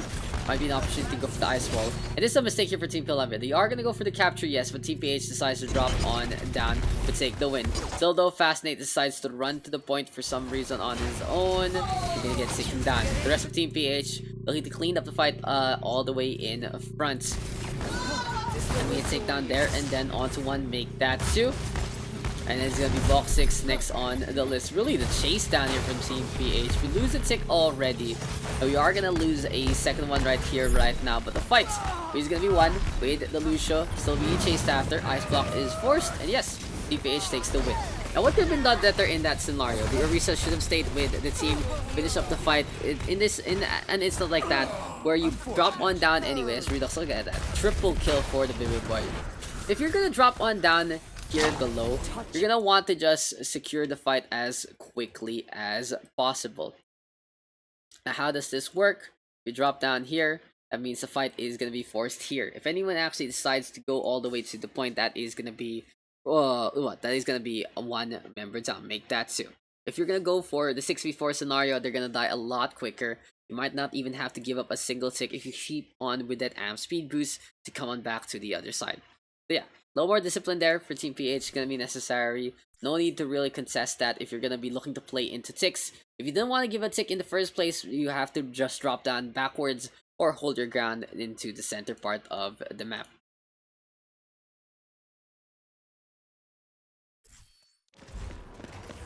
So anyway, rotation again.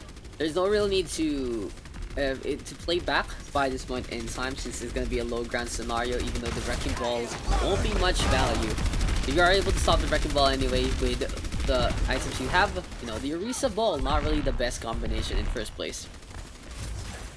Now Colombia walking right into the trap of Team Philippines as the rotation Philippines wants to have most of the time. The barriers are set, Redux on the left hand side, waiting for a play to happen. There you go, with the ice wall onto 1 and 2. Counter wall though does come, and it's gonna be a 1-for-1 trade onto those 2 Reapers.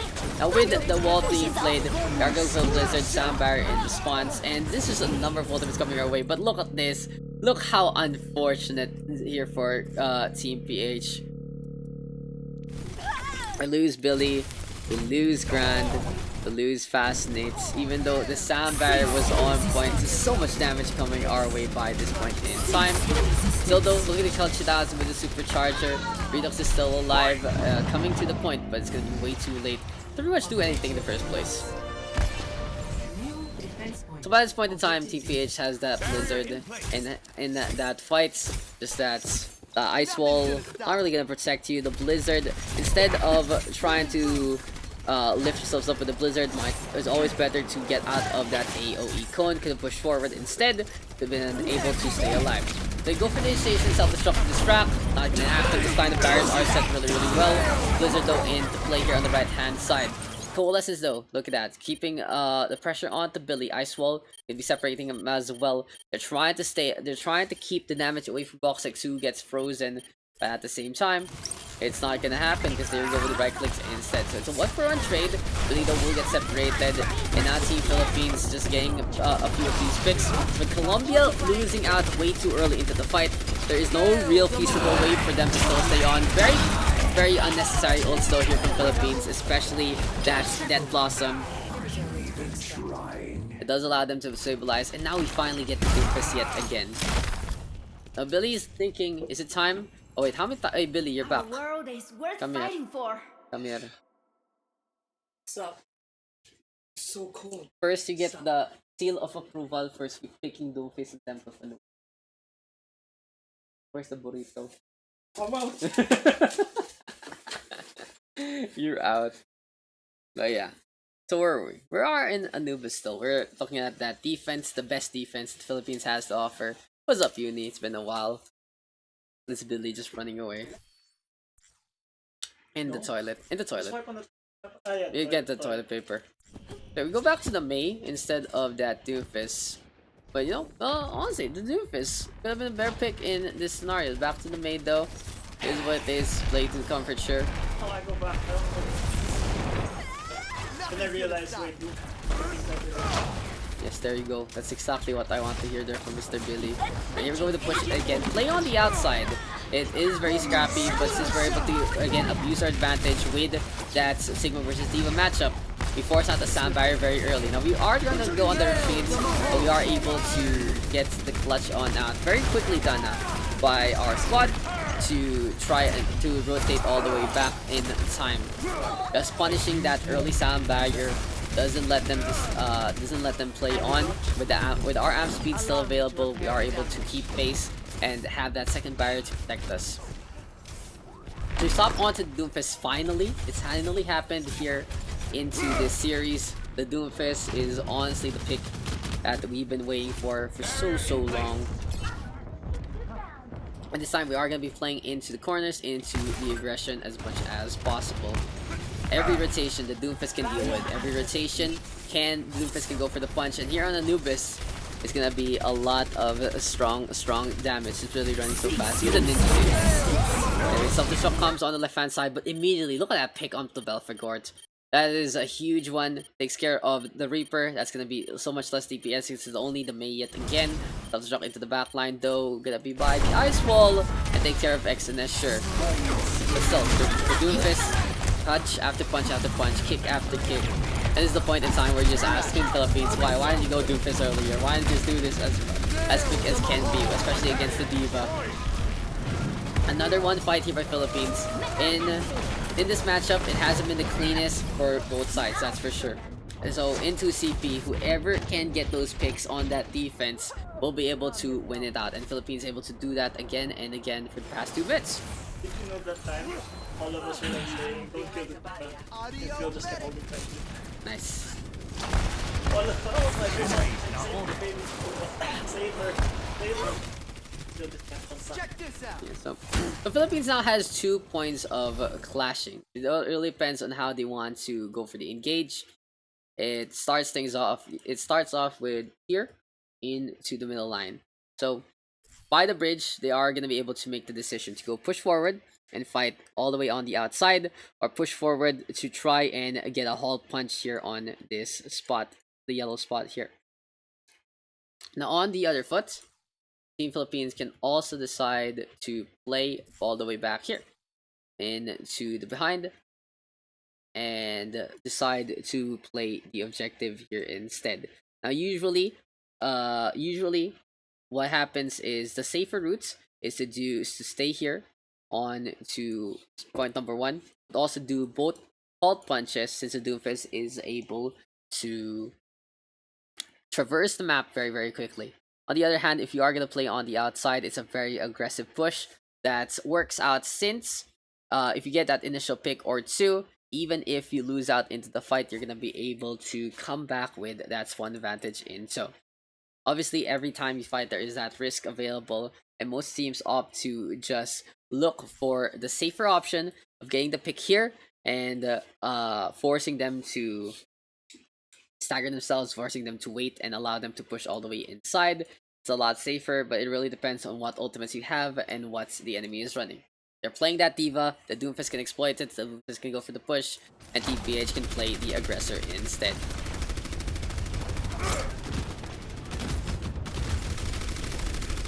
So anyway, the barriers are set up. There you go with the Infernal barrier as well. Billy and Redux both hiding in the same corner. Okay, sure. That will work. Both DPS are missing. I wonder what that means. Anyway though, here we go with a step on by the Ori. The rock does come though from Rialto. Gets blocked up. That blossom on the inside here from Redux, as well as that beat strike. So 2 ultimates yet again here from the DPS make that 3. A real big thing here for Philippines is they have been very trigger happy this whole series when they don't need to. And in this point in time, it's either either their in-game discipline or the jitters for playing the World Cup in the first place. So though, it is what it is. Ultimates don't need to be used up. It's something as a team you're gonna have to decide. For Team Philippines, you can see that they do have these scenarios where they're saying only we're gonna use these ultimates, but on desperate times, it feels like they're desperate measures that come aboard instead.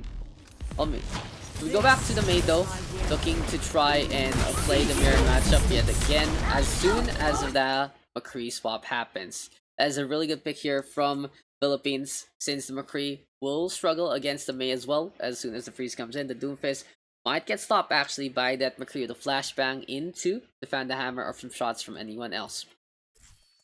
So on the outside we go. We want to play the aggressor, since the McCree wants to play mid-range as much as possible. We don't want to let them get some free pot shots, since they will be trying to play through the center onto the side instead to make space for the Cowboy to get shots.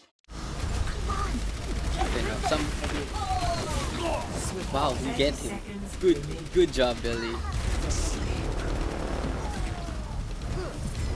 So everyone's telling me about this fight. Everyone's telling me about this fight. This one. Watch that's on 0.25 please. Okay. Look what happened, look at the Arisa.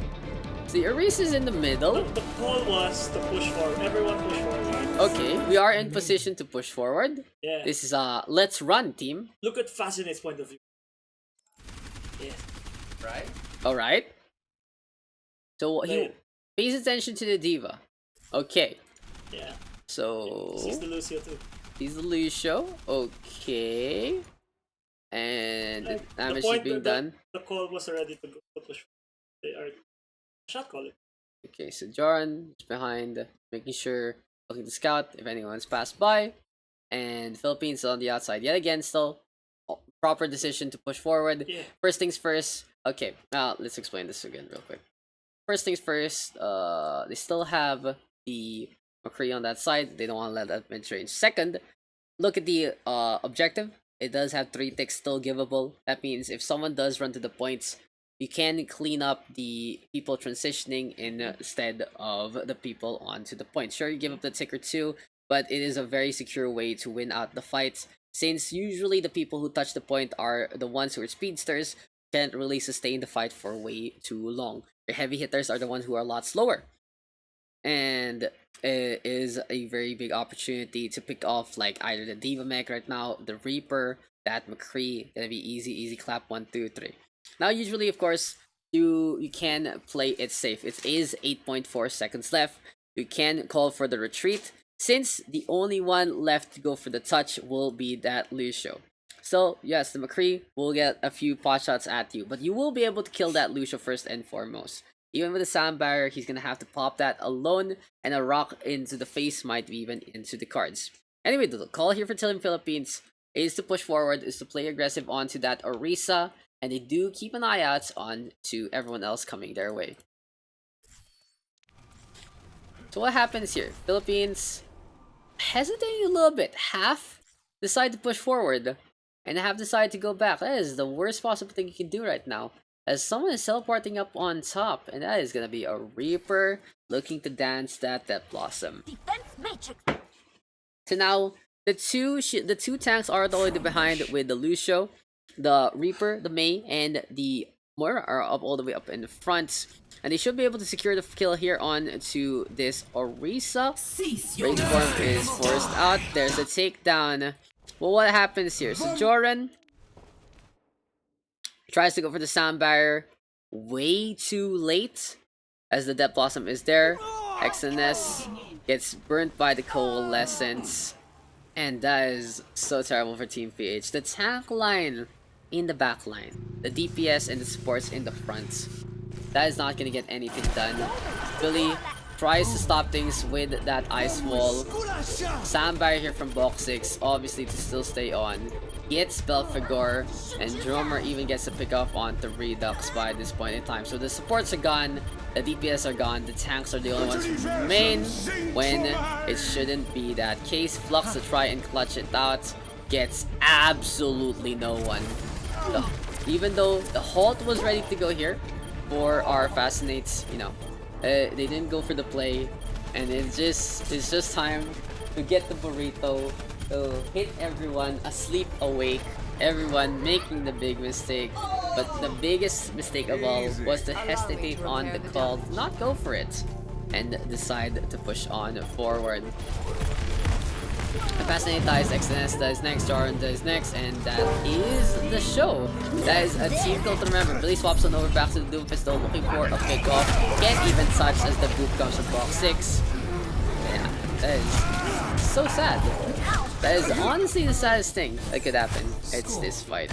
It's this fight that goes so wrong.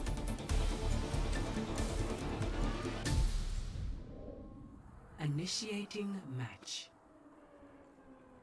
The Doomfist was really good in terms of most of that, as well as the Mace swap as soon as the McCree comes. Those are very decent picks, and they are really in our comfort zone, especially onto that Mei. The Diva has been left unchecked for full map on Hollywood, a lot on Rialto. You know, the swaps in Mei Reaper is okay if you are at the same level mechanically as your opponents. With Colombia, you can see that with Colombia playing the comforts over the meta, it does mean that the mechanical skill is on the higher end compared to the PH, especially on that Diva and Mei heroes. On the flip side, Philippines are able to exploit with what? The Pharah, and even that Doomfist from time to time if they actually whip it out. So decision just needs to be called here in game to actually play something like that, play against the opponents, that kind of thing. Anyway though, so again, Philippines decides to go for that May Reaper, and this is a little bit of a problem in a 1-minute scenario kind of thing.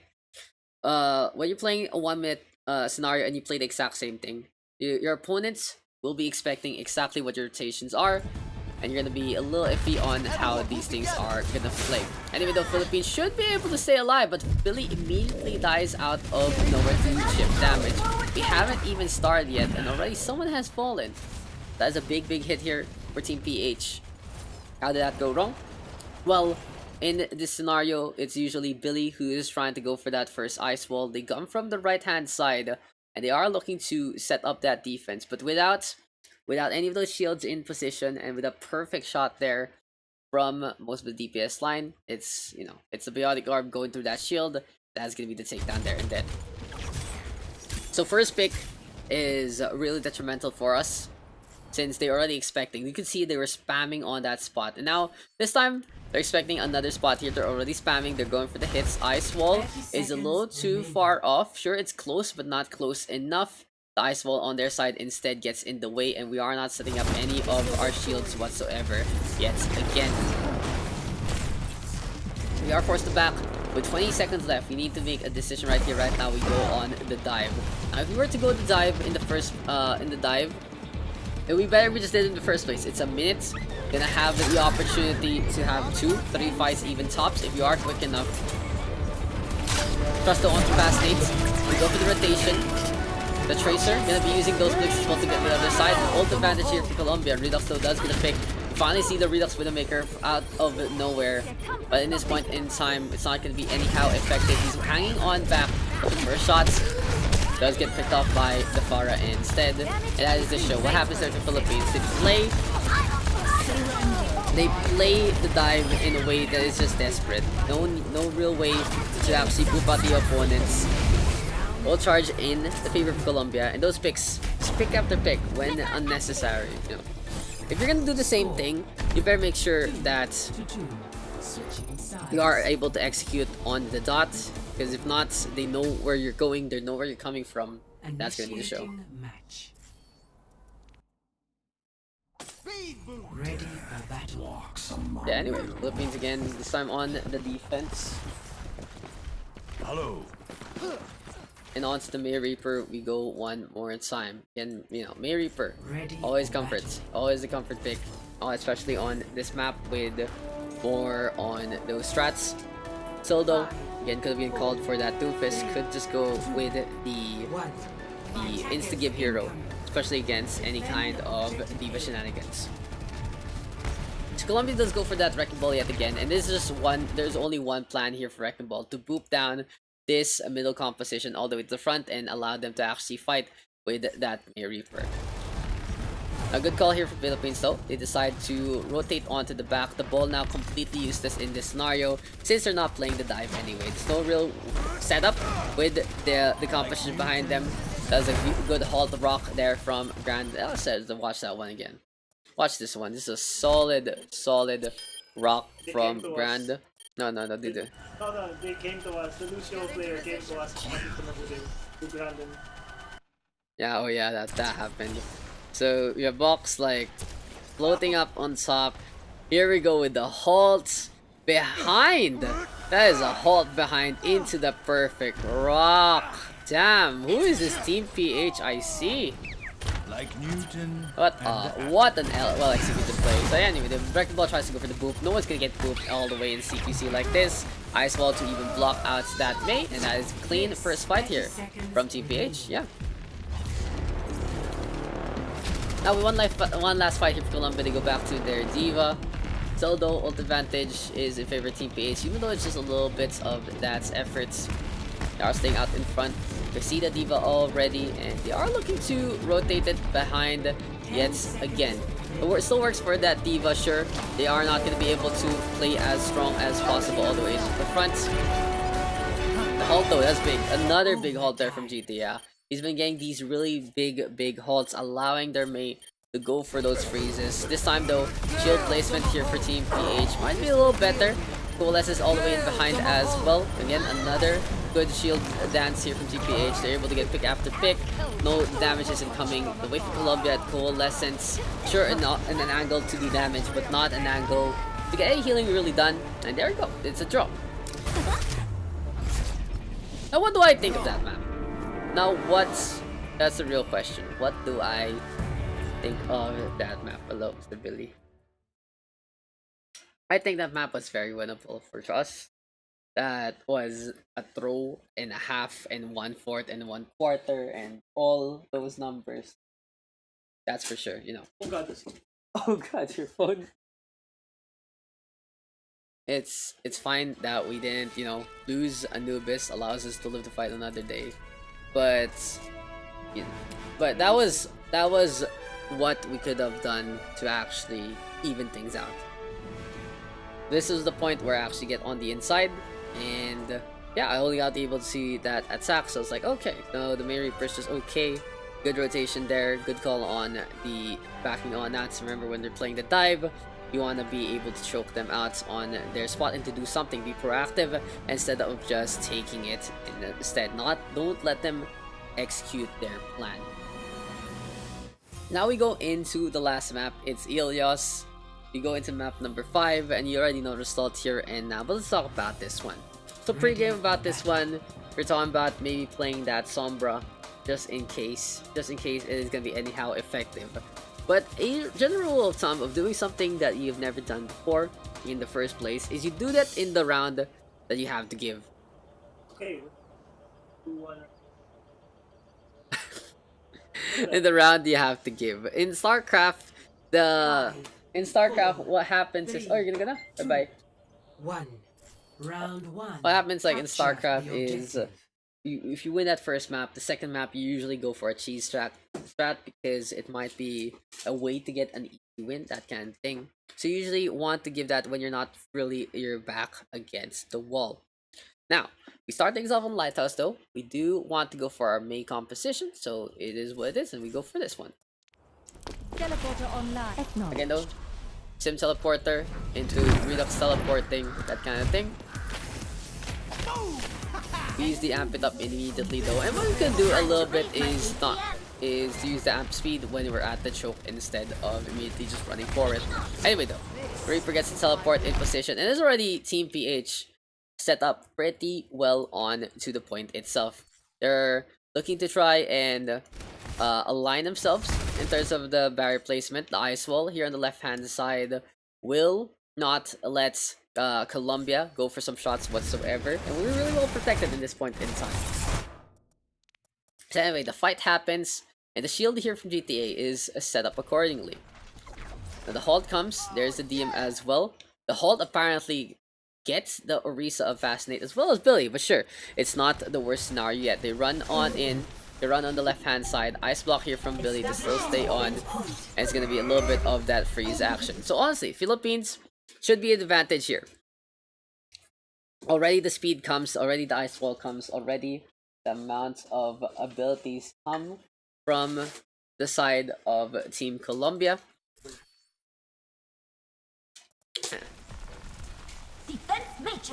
And we do get a really good boop here on to the support line. Like, this forces out even more abilities from Team Colombia. So PH in a really good spot, in a really good situation right here, right now. Going for the damage. Now, it is going to be a really weird cluster here for both sides. They're trying to go for the shots. Grand does get frozen. Fascinate is quite low. We get the freeze on to Dromer though, and we lose the Orisa, sure. So it happens. You know, the shield dance just not working out here. The shield still from the Sigma all the way on the other side cannot be retaken thanks to the freeze.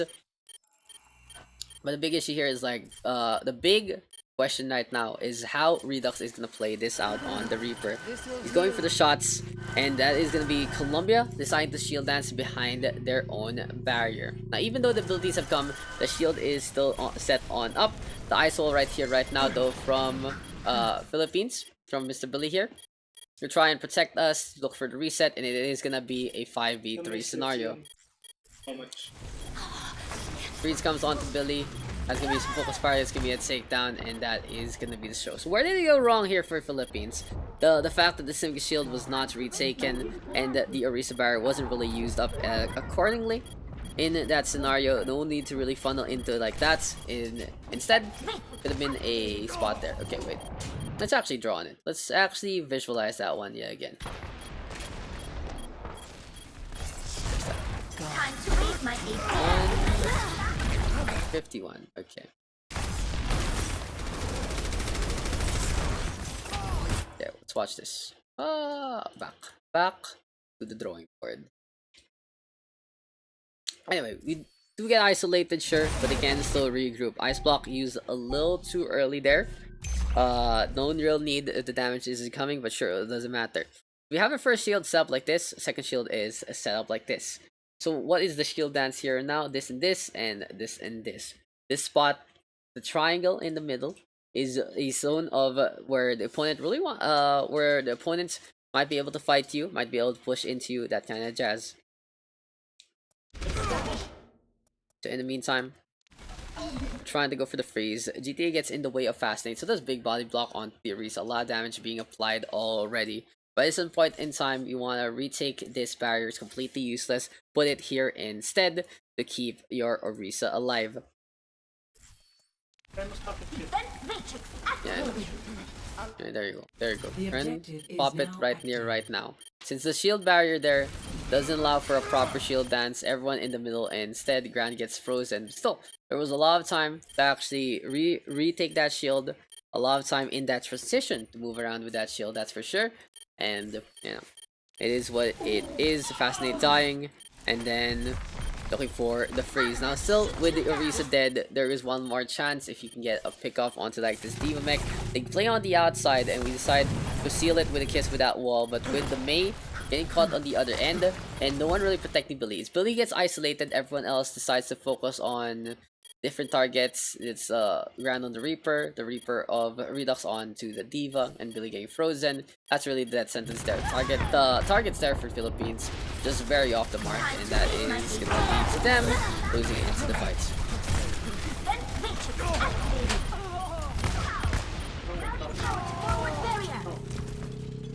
Yeah, everyone's sleeping already.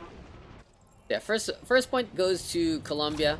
They are able to push on out all the way to the other side. And in the meantime, yep, they are looking for this high ground. Scouts with that Ziva. High ground here, the Philippines, not a bad rotation. Ice wall there, look for the boop. And with the ice wall already here, there is no really need to force out this high ground offensive, since not everyone is in position for it. Billy's down below. Instead, might be able to better to regroup instead onto a proper spot and wait for that amp speed yet again.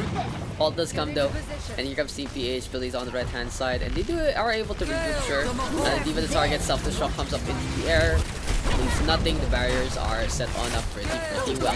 Coalesces though early here from Philippines, not like to get much value. Counter Coalesces here from Helpful. Should allow the Colombian squad to have a little bit of the edge. Ours ends. But here go with Dromer. He's gonna toss out that Blizzard just in front of the points. That's gonna be a takedown there. And then the fact is, our Coalesces push doesn't get any value. No one gets taken down. They get punished instead by their Coalesces, by their Blizzard. Two ultimates are used though for the price of one, so Philippines still having a little bit of that ult economy in check. Then a barrier is set here and now for PH. To go for the rock, Nomura has to fade on out. Ice wall won't get much as well. So abilities are used here for PH. They're gonna be looking to hang back a little bit to regroup and set yet again. Just a few seconds. Here we go one more time with that play. This time it works out. Halt, ice wall behind instead of into that bridgeway, the poop as well to just be pesky. That Blossom from above the door, and that is going to be PH walking into that one. No one getting the scout whatsoever. That is going to be the Halts getting so much value one more time. Easy team kill there. It was honestly a good set there from Colombia. They go for that Blossom after taking care of that high ground. And honestly, PH might be wanting to swap out their movement yet again. The thing about playing on the inside, of course, is the ice wall separation, but all sides have the ice wall separation. It's best adjust accordingly. Duckload does come. Sound barrier is there as well. And PH is yet again forced to use these defensive ultimates earlier than later. They're forced to use the coalescence earlier, forced to use that sound barrier earlier since people are already caught really low. And what is going on with the positions right here right now? That Blossom though, they actually throw it out, and that's a lot of ultimates used for Team PH. That Blossom not really necessary. Blizzard sure can still be used as after the sound barrier to try and keep everyone up, but you know, too over eager in the flip, and this has to be them playing it perfectly from this point on. They do have the supercharger, and they have the coalescence, but it's gonna be a long, hard road for them to actually keep this up. Anyway, here we go with the shields there set on up. We do get the supercharger available as well. Ice wall now into play. Barriers are there, and Joran all win the high ground. So 2 ultimates are used by Philippines. They know they need to win this fight pretty desperately. There's a good flank there from Belfagor, and Fascinating losing that Bong Jang along the way. Redux right now all alone. Uses the raid farm to get on out, needs to go for a target or 2, but there's the freeze, and that is going to be a really big punish on the Reaper. The Blizzard is there as well. The positioning there from a Reaper just way too deep, and forced the raid farm way too early, leads to Colombia easily taking that one. So what went wrong there for Team PH? Well, the first fight really set that tempo when we could have actually won that since we had superior position onto the point itself. The main, it wasn't a matter of who got separated from the ice wall. It was really the lack of shield dance opportunities, as well as the lack of focus fire by the tail end as soon as Fascinate dies on out. And despite the Team PH decides to go for that Pharah, and again, this is our comfort strat here on this map, since again, the team really doesn't really play the they like playing a Pharah basically. It's like what am I trying to explain? They just like playing the Pharah. It's really comfortable for our playstyle.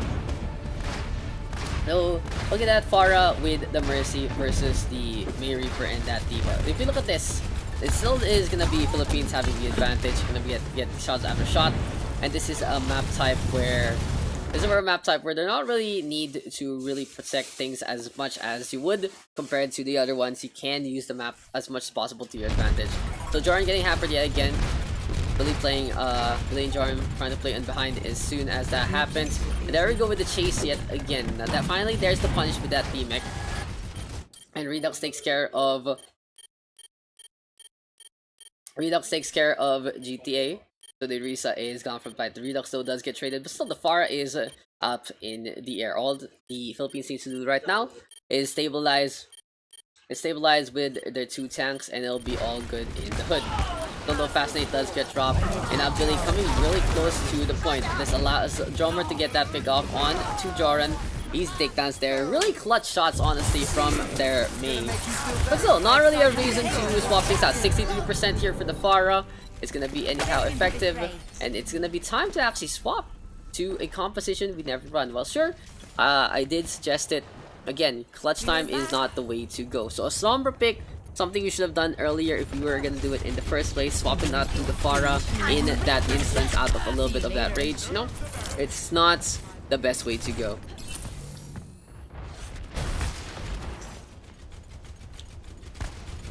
Anyway, Sombra. So the Sombra does play a little bit old school here. Since they're playing that D.Va right here, right now, the target of the Sombra is to actually hack things out. This is going to be the hack target to get that EMP online.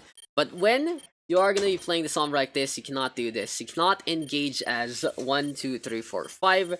Since the crux of your strategy revolves around getting a very quick EMP to silence the opponent to allow these fights to be a lot easier than they should. So TPH decides to engage with Coalescence. There we go to have onto the D.Va, but you can really see that Billy is just deciding to go for the EMP charge in this scenario. Very quick already, 56% is going to translocate away, but Philippines decides to commit hard, and it speeds a lot of ult charge to their opponent. They had to be a little more disciplined here in terms of their strategy. Billy already at 73%. The translocate a little too obvious, will get caught, and you can see that this guy hasn't played Sombra in a while, not really using that cancel translocate earlier on to relocate the Translocator in the very spot. So that's a little bit of a stagger onto the Sombra as well. But in one fight, he does get 80% on that EMP. So in the next one, you should be able to have a Team PH now playing it slow. We'll go for the Flux just a little bit to start things off. Now we don't go for the hack as well onto that Diva. There we go with the silence, and the EMP is ready to go. Now Team PH is in a position to actually win this out right here, right now.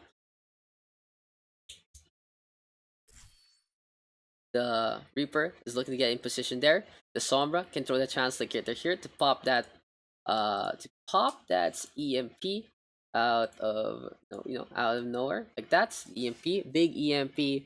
The Sigma as well can really throw that shield down, that kind of thing. Throw that shield down like this to go for that shield dance, and the Orisa can set up as well. So this looks good here for Team PH. They should be able to win this fight, even if the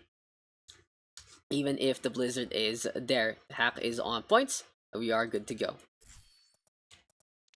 So what happens here? So Redux gonna get booped into the front. Tries did he? Wait, what? What's happening here?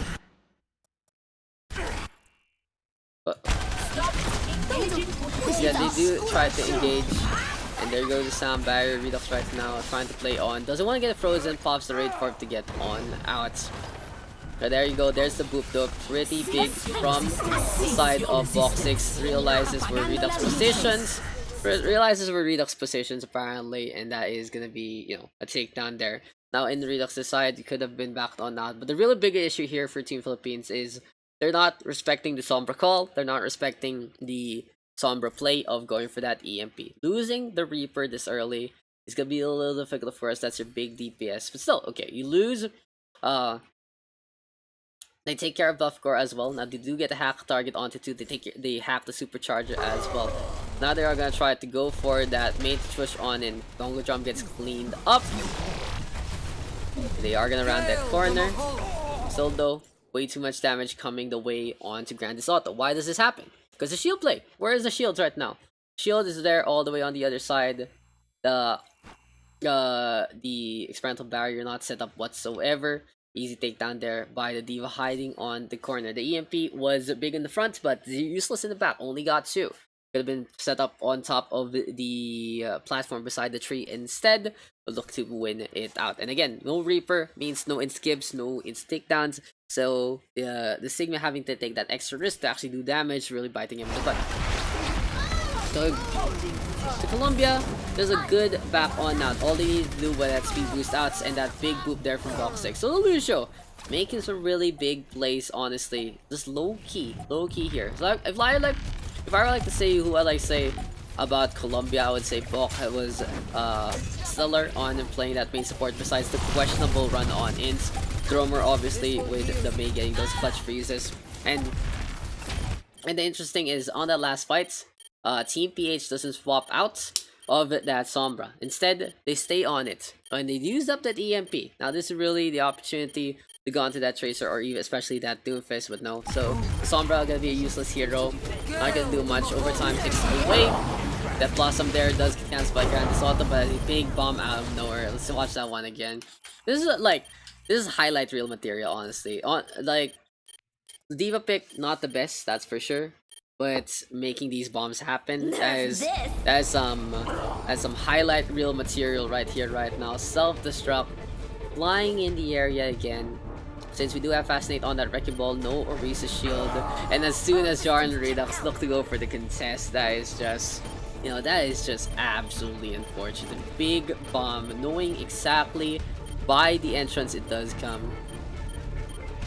Anyway, that is gonna be the show. There's no way for Philippines to win this out, and that is a perfect shutdown there from Colombia. We win the series 3-1, drawing 1 map as well, so it does go all the way to the 5. So honestly, it's more, this is like a rewatch VOD review kind of thing. It's not the most in-depth one. I'm stopping every single time to explain everything, explaining a few of the things that do need explaining, but more or less it's just a way to check the whole thing out yet again. Now everyone is tired here for TPH. They've been very, very sleepy boys from time to time, especially on these matches, especially on this match. But we were feeling peppy after that one. It was okay. We put up a fight, even though we made these errors in terms of our critical thinking in the game. Now, what does that mean for Team PH in general? Mr. Billy, what does that mean for Team PH? Why did we lose? Mr. Phil. Oh, it's Mr. Phil. I thought it was you. So, Mr. Phil, why did we lose? Fucking. No, you didn't. Yeah, I called out a few of your early eye feels, but it wasn't the worst kinds. Mr. Exodus in the house. He actually came back. He has come back to us. But anyway, guys, the thing about the matchup is just there is the lack of making those calls. Honestly, it's not even just about the communication. It's about the making the call to exploit how the matchups are working. Instead of a single page of strategy, you have to be a whole book of having all these different strats, all these things that you can come back on. And these are things that players need to do in game. Like, coach, you can only go so far with set plays and matchups. Well, on my parts, I do regret not being able to see everything and not insisting on the Doomfist as hard as I should have. It should have been to the point that if it's always a diva, just get that punch out. We played the Doomfist for a few months already, that kind of thing. It was it was a cornerstone. It's the cornerstone of the meta, that's for sure. And it is what it is. It was a fun one against Colombia. It was great. It was really, really fun. And we did show up on the stage yet again. Polarizing always. Always good to see Twitch chat come in full force. It's fun. It's fun, that's for sure. So what does this mean for the next Team PH? Who will it be, that kind of thing? Well, the real thing Team PH needs is an in-game leader. It has to be someone who can make these decisions on the fly for the team.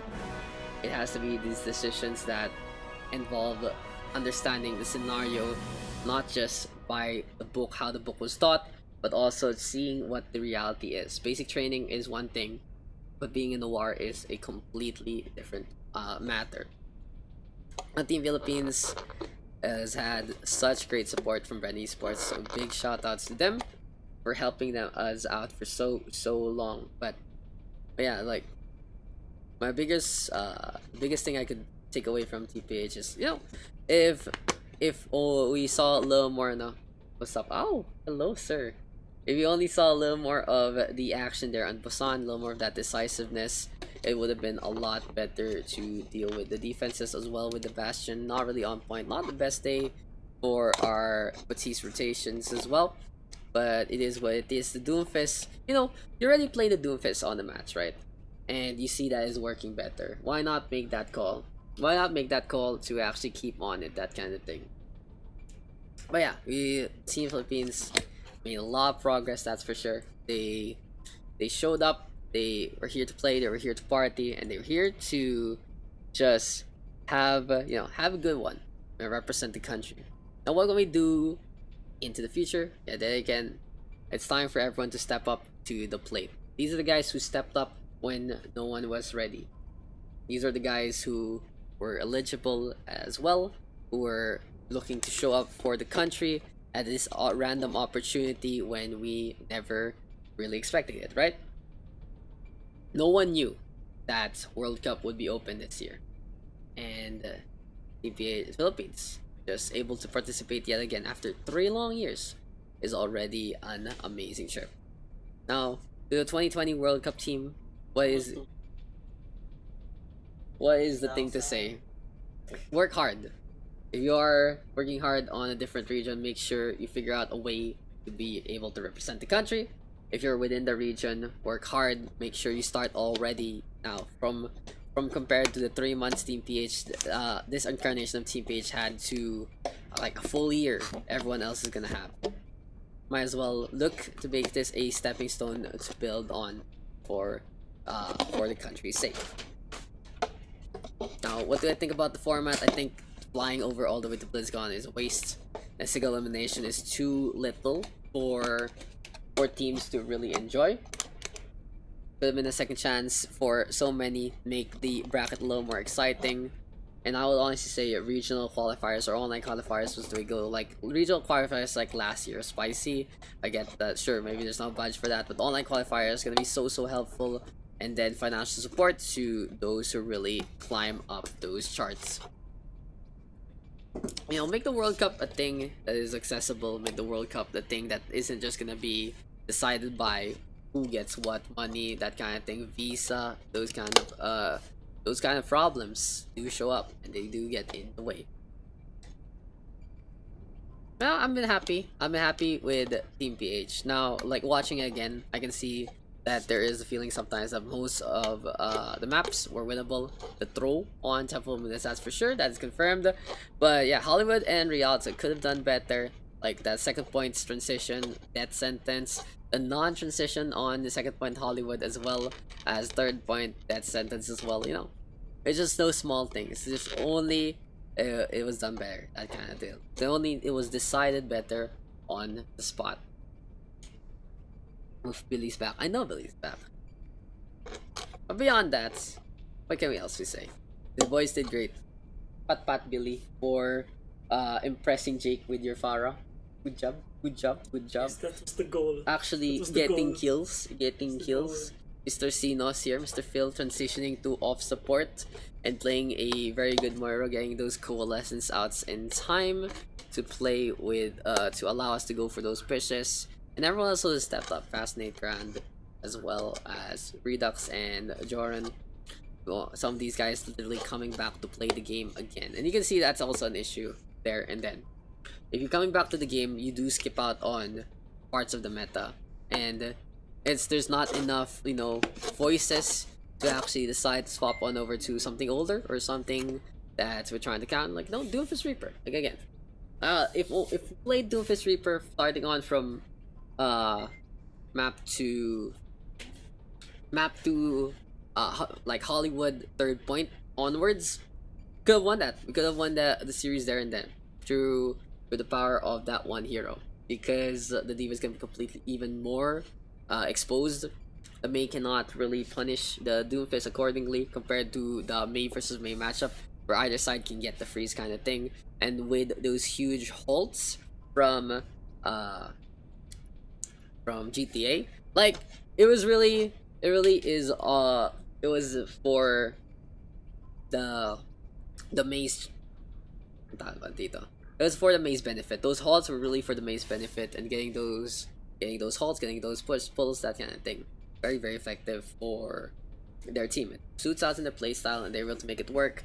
The mechanics skill, just the edge for Team Colombia as well. You know, Pub Stars doing really good into that one. Sure, they lost to Sweden later on, but they proved that they do have skill behind them, and that's what World Cup is. The highest skill that every country has to offer. Now, you know, we got our top 6. South Korea is 6th for some reason. Oh my god, the no scrim life actually hampering them like that. Yeah, TPH, man. We are done. You know, we are officially done, basically. We're just here to enjoy BlizzCon right now and go back home and go back to playing Overwatch and see what the future is gonna hold. Hey, it's me. Why are you looking at me on stream? Billy is kind of creepy, honestly. But yeah, man. Yeah. To the next Team PH, if it's gonna be this still Team PH, whoever. Like, you know what? It's either a time capsule for us or a time capsule for someone else.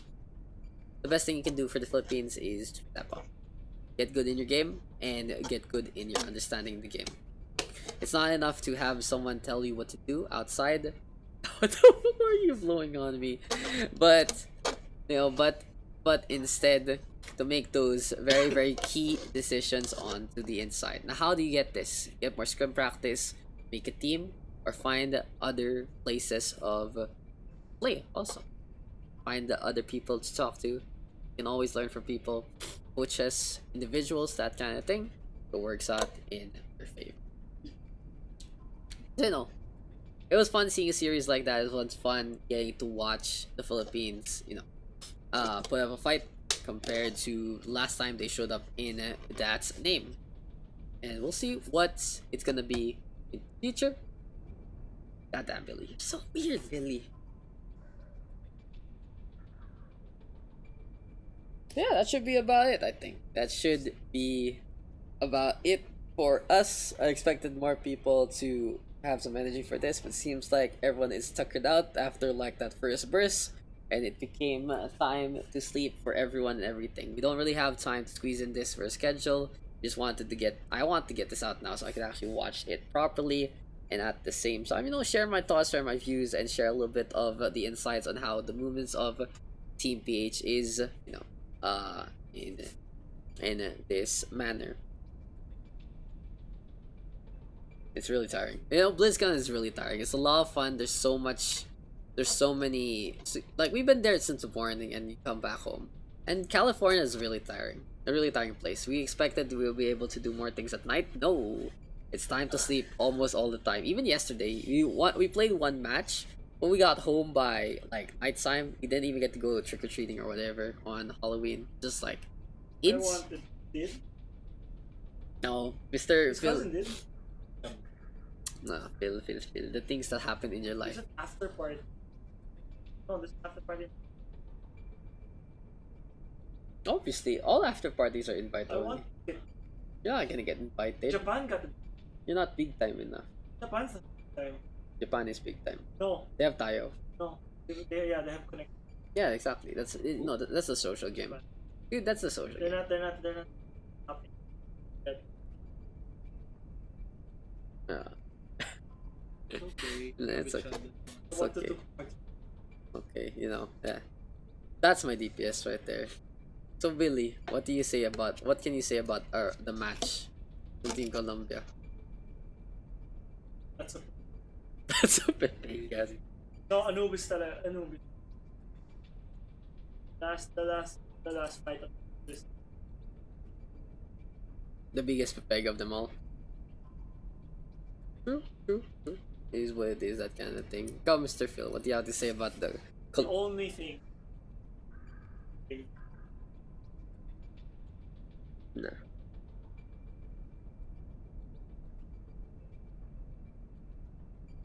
The call was the call.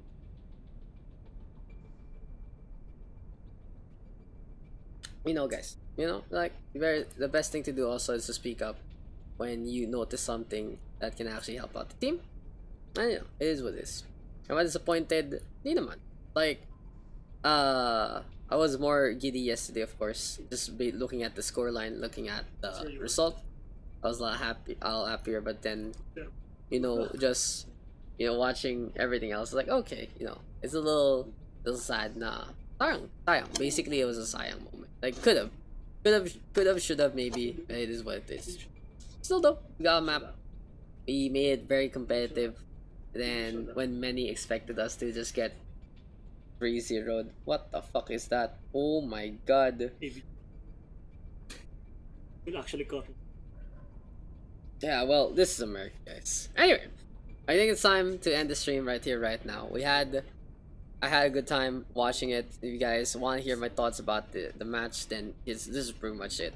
I don't want to get too ultra VOD reviewy into this one. I want to keep this. This is already 3.5 hours. Okay, this is already a 3.5 hour VOD, and I feel like I just skimmed most of it. Like I did like a half cast, half VOD review kind of thing, and I feel like if I did really go into every single fight, this will take me twice as long because people like died already. What time is it here? Phil? What the fuck? It's 1 AM? Yeah, we gotta wake up at like 12. Oh my god, that's why people slept. Okay, we're done. We're done for the nights. Also, quick little hint for everyone who's still here. When I go on a trip to the Americas to get Blizzard merch, I usually bring something home for someone special. To not just for Claire, like like someone special in the audience who might be able to take a win with those beats that people never really use. So yeah, we're gonna get some announcements there as soon as we get back. What else can we give away? I do have some patches, and we are gonna be fixing up how the Team PH. No, like that. The Team PH jerseys, gonna fix it up. I will actually beat you up if you. Matios, bro. Matios. So yeah, just take my beats. There you go. You guys know how to use. You'll know how to use those soon. But Fine. we're gonna have a great one at Did you see BlizzCon. this? You guys, yeah, I saw it. You guys should check out the opening ceremony because we're gonna be there on the Parade of Limited Nations, edition, boy. and hopefully, you are gonna be here next year. Don't bite. Who knows who's gonna be here for Team PH? But in general, I hope the Philippines is here. And if it's gonna be same squad, different squad, whoever, same community, different community, like we do better as a nation. We are the first step, but we are not the end. This is not the goal that you want. We don't want to just be like competitive in the quarterfinals that only. We want to be able to take the wins into the future. Move on all the way to the top 10, the group stage. You know, that kind of thing. Just keep us doing progress as a nation. And Overwatch 2 coming up should be a good one to actually bring people back. Anyway, it's late. We gotta head on now. It's gonna be early in the morning. I've been Daks. It's been Team PH. And yeah, if you ever need some thoughts on the matchup, if you ever see someone, like, you know, watch this one, and then you just redirect them here. You know, it is what it is. TLDR on the match. Missed opportunities for many, especially the escort maps. And the biggest missed opportunity is not really swapping out to that Doomfist, not sticking too much to the book, to the page that we know compared to the book that we have prepared. So yeah, you want to be the leader for Team PH next year, you better get a big brain, not only out of the game, but also in the game. Okay? That's really my advice. That's really what I want to see for Team PH in the future. Someone in the game be able to bring us to the next level. Okay, that's been fun. I'll see you guys soon. We'll be back by the 6th. But I'll be really jet lagged, so our next bug should be on November 9 or 10. So yeah, it's gonna be that weekend, and we'll get some announcements going. We'll be posting more content for everyone along the way. And I'll see you guys in the next one. Have a good night.